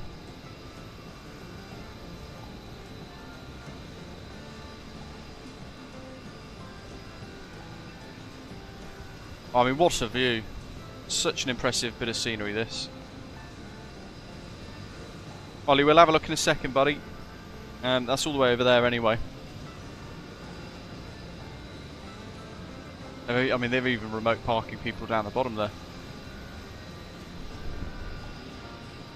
We can have a look at that in a bit, but it's I just want to catch a few of the touchdowns. Signature Aviation's over there as well. We've done that in the video that I did, so definitely go check that out. Ooh, there's an Osprey ATR.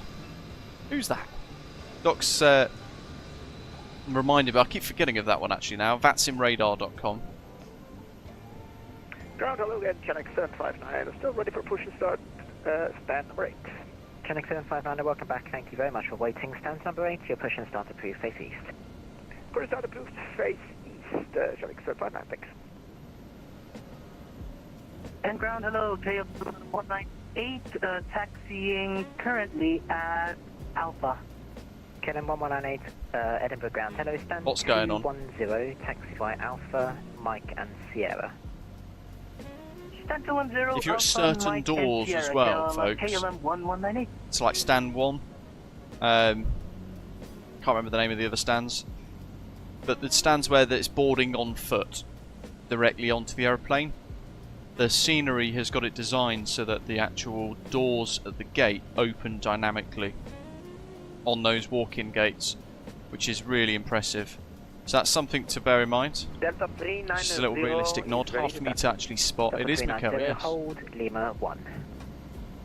Hold Lima 1, Delta And 390. where's that bus? Oh, there it is. There's Zato taxiing in. While we're here, we'll have a little look at New Sky, close the flight, check our score. Ground, welcome back, stand 22, push and start approved, face north, thanks for waiting. Bam. Off-centre landing line. Ah, nonsense. Oh well, still made a good profit, got a good score. I never get a 10 in this thing. I mean, look at the life. It just looks realistic, doesn't it? You've got that coach coming in there, that double-decker. KLM zipping in. You've got the Speedbird shuttle service that's just departing now. Taxi via Alpha, hold Alpha. So tower view now is actually quite a stunning tower view. 777, Delta 390. And Delta 390, just confirm holding point Delta 1. Hey, there's an Osprey. Delta 1. Was that MPS? Delta 390. It does, doesn't it, Crew 2? It looks really, really, really alive. And you can see here the apron textures from the tower are just splendid as well. I mean, the fact it's now living and breathing and stuff within the sim is just remarkable. Ground, hello again, Shuttle 8 Foxtrot, stand 3. Night Shadow, yes. If you want to fly for our virtual airline, then yeah, you would need. Shuttle 8 Foxtrot ground, welcome back, stand 32. This is a add-on, of course. What should you say? North on Golf, Shuttle 8 Foxtrot. Edinburgh ground, good It was MPS. afternoon, Osprey Fahrenheit at Bravo. So we've got Osprey 2472, it's in the hold. Hold Alpha That's 14, Ian. expect stand 10. Taxi Alpha, hold short Alpha 4, expect stand 10. So we've got 2 pilots left. Just confirm holding Alpha 14. Holding 14 Alpha, Osprey Fahrenheit. Delta 390, monitor tower now 118.705. 118.705. Delta 390. I'll wait for that little double-decker bus to appear. For push and start. 25 Mike ground, hello. Osprey 6 Alpha Mike's inbound. Start at 3 face north. Push and start approved. David, absolutely. 206 Mike. Chinook 759, ready for taxi. Chinook 759, roger, taxi holding point Delta 1 via Foxtrot and Alpha. Delta 1, Fox and Alpha, Chinook 759. Shuttle 8 Fox, can I just check, are we going to be taxiing down Mike? And if so, would a... I love cinnamon swirls. They're great. 3-1 be suitable? We're going to struggle to push north on Golf. Sorry, apologies. It was meant to be to taxi via Golf, Lima and Alpha. It's probably not facing north in second thought. Oh, it's just remarkably impressive, isn't it, what they've been able to do here with this. Okay, Even so down to the we'll fact, if I just to look the at the west radar on screens here, Yeah, that's correct. Thank you, mate. Edinburgh's actual radar screen, look at this. It's just crazy.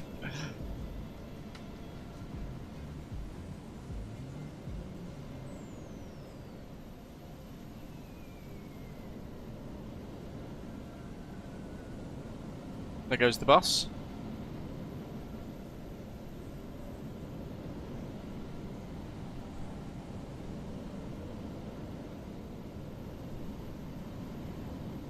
While he's coming out, let's we go around. He's going to do his little journey around the airfield. We're going to just bop across, watch some touchdowns.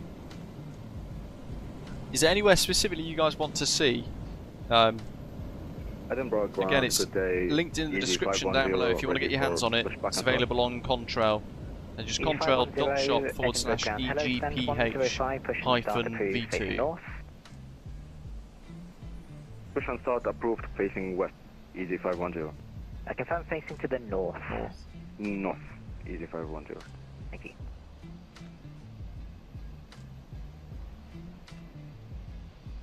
Chinook 759 and monitor tower now 118.705. Goodbye.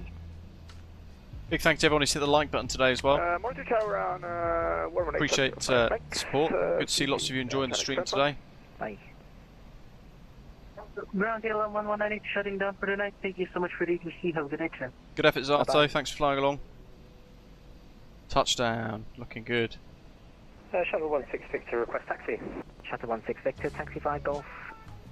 Correction via Golf, Lima and Alpha. Hold Delta 1 for runway Yeah, cinnamon 24. swirls. Or cinnamon roll. Golf, Lima They and are Alpha, ruddy hold good. Delta 1 for runway 24, Shuttle 16 Look how good that looks.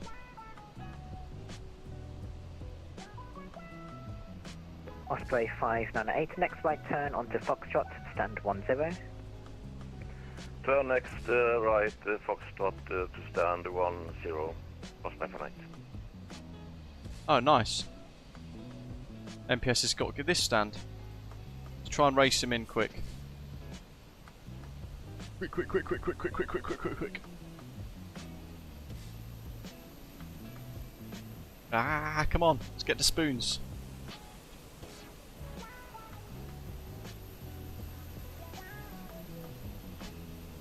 Oh, yeah.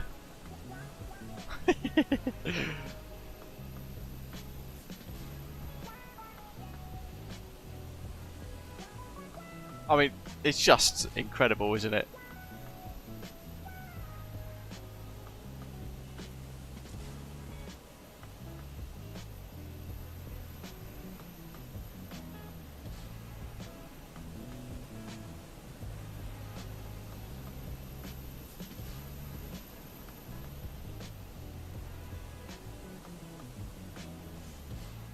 There's down 10, so that'll be the next one there.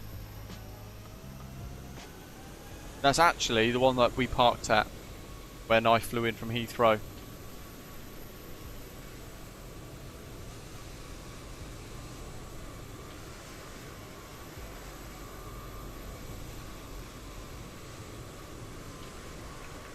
Swiss 25 Mike, ready to taxi.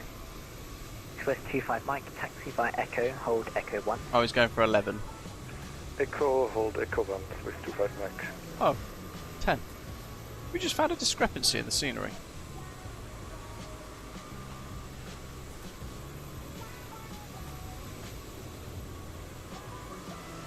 Oh yeah.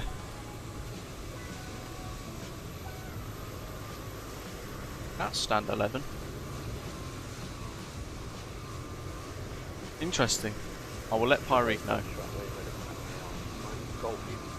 Next Osprey pilot's coming in. Thank you. Taxi Oh, it's copied my aeroplane quite literally. Golf, Lima and Alpha. Delta 1 Golf, Lima and Alpha.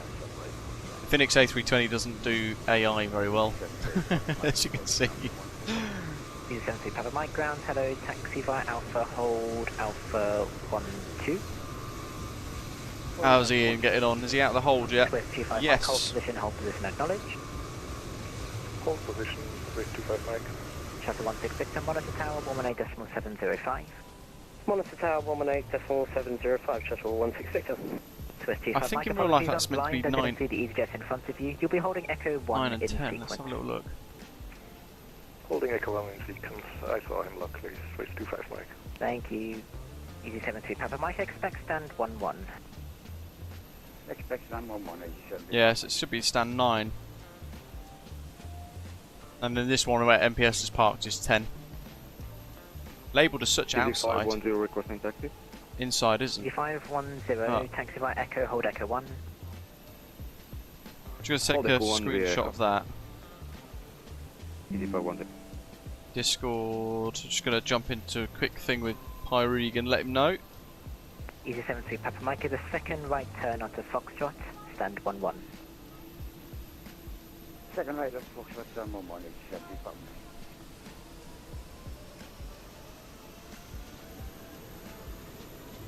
Edinburgh ground Osprey 6 Alpha Mike is on Alpha, holding Alpha 12, requesting taxi escape. Osprey 6 Alpha Mike ground, hello Roger, expect stand 17. Gives us a bit of time anyway to go and look at the next bit. Osprey 6 Alpha Mike. Oh, he's replying already. My goodness. Proper work about this. These here are a couple of heavy stands, so if you're going to fly in 777s, this is the sort of area you want to park in. Nice big aircraft stands to facilitate huge aeroplanes. Virgin Atlantic, for example, fly every now and again in a A350 from here. Echo and Alpha. And then Qatar also fly an A350 from Doha into Edinburgh as well. For some real world routes. That windsock's whipping.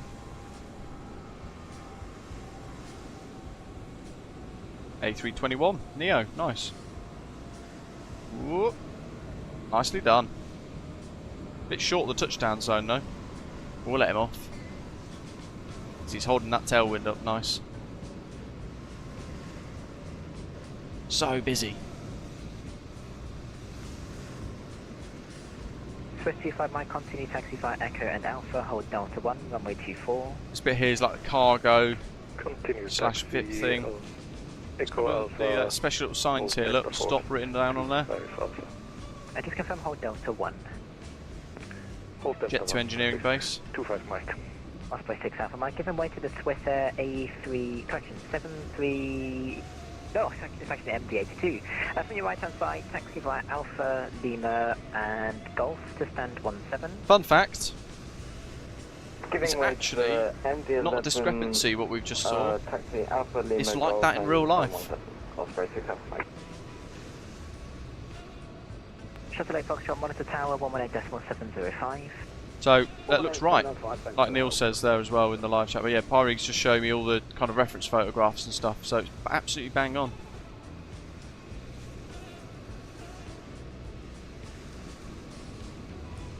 Well, that'd be the day, J-Foot, wouldn't it?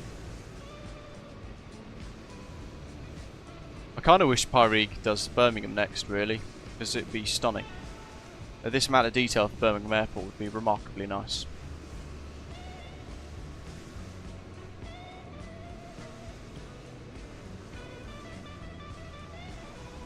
Little Royal Mail depot centre there. We've got FedEx as well. I'll show you guys. You might have briefly picked it up in the video I did the other day as well, but I'll show you from the outside. He is, but it might take a couple of years, was there? That's the point. I just kind of hope it was coming sooner rather than later. That's the point.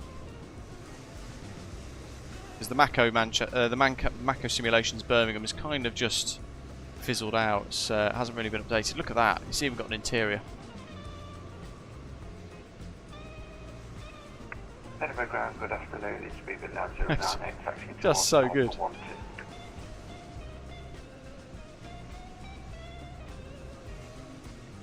Bye-bye.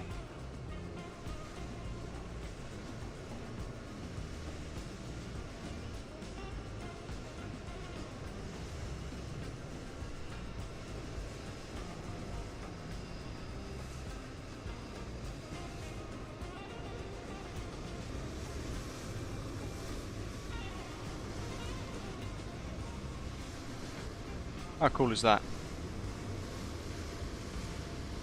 It's so busy as well. The amount of traffic here is incredible.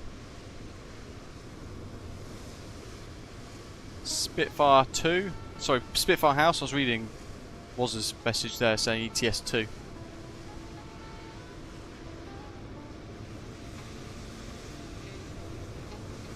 Actually see some stairs in there.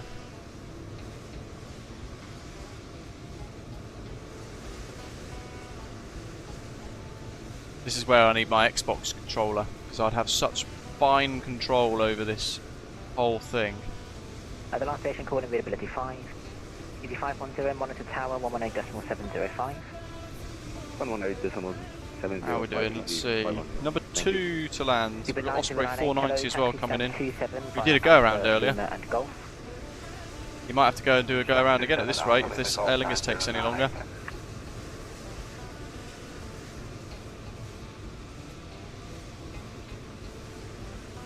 Oh, it's the sign of a good airport, isn't it? When you go onto VATSIM, it's a small airport in real life, and then you log in and it's just rammed. It's so cool. Yeah, 231, Roger, stand by number 1.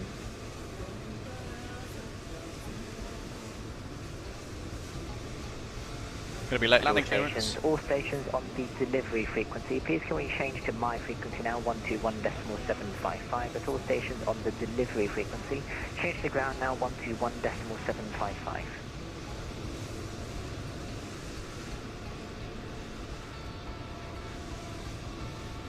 Do we have to call in new for pushback, or is the old line still valid?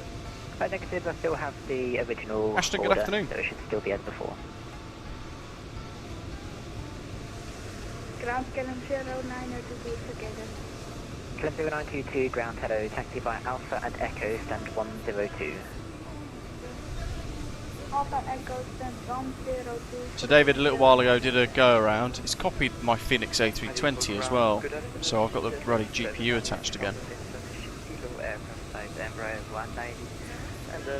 So you'll have to ignore that. It does ruin the immersion when it does that.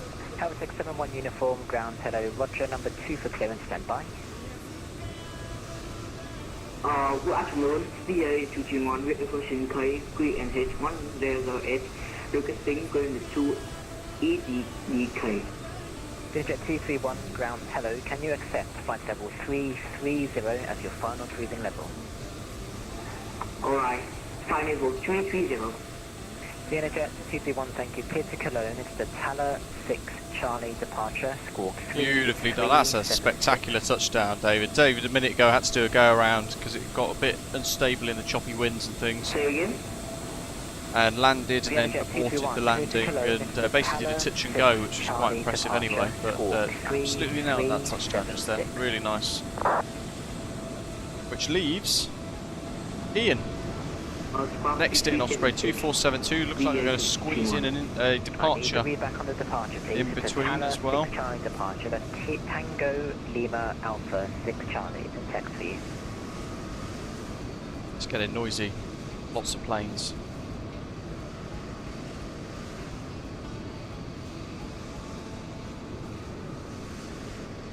Vienna Jet 231, tech, correction, check, text chat please. Have a look at text. Apron, VA221. Okay, can you see the departure? Is that okay with you? Say again? Okay, so the departure booth, Tango Lima Alpha 6 Charlie, in text. Is that route okay for you? Apron. Okay, good, thank you. Ease up. Speed has to 7937 on frequency. Apron. 2937, thank you for waiting. After the KLM 737, pass from left to right behind. Stand See how 4, quickly he gets face airborne. north. Ian's on short, final now.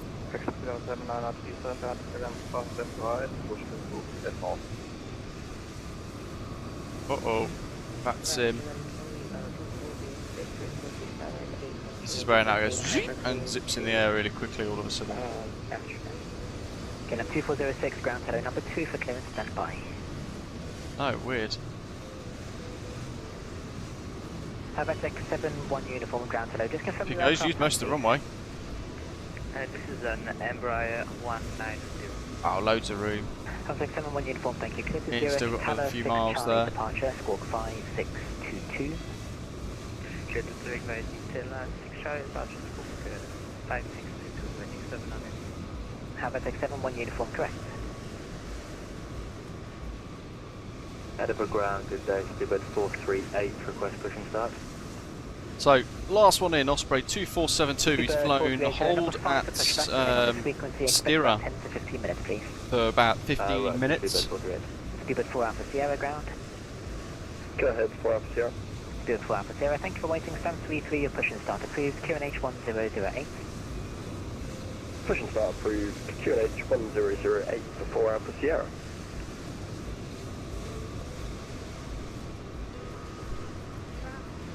And here comes Ian.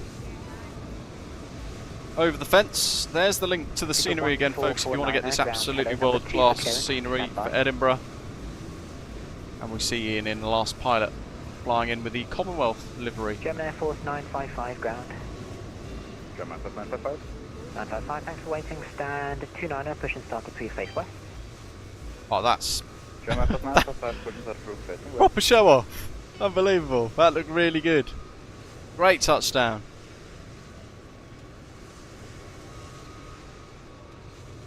There we go. Edinburgh Airport version 2 for Microsoft Flight Simulator from Pyreegue Edinburgh out of MK Studios. Wonderful scenery for Keflavik as well. There goes the coach. Look, just going over the ramp there. Halifax 71 uniform, Roger number 4 for pushback, remain on this frequency. But hit like, hit subscribe. The link's in the live chat and down in the description if you want to buy the scenery. It's on sale for the next week or so for about £11 UK money. But in the meantime, as always, I hope you enjoyed the rest of the weekend and the week ahead. Hope to see you next week for Midsummer Madness at Birmingham Airport. We're going to be setting up a route in the 777-300ER for the flight into the annual event, and hopefully you guys can join me there. But in the meantime, as always, thank you very much for watching. Big thanks to Brian for your super chat earlier, very generous of you, and Gav for donating a selection of channel members to today, and Jacob as well joining as a new member too. But enjoy the week ahead, and I'll see you on Saturday for Midsummer Madness 2024. Take care. Thanks for watching.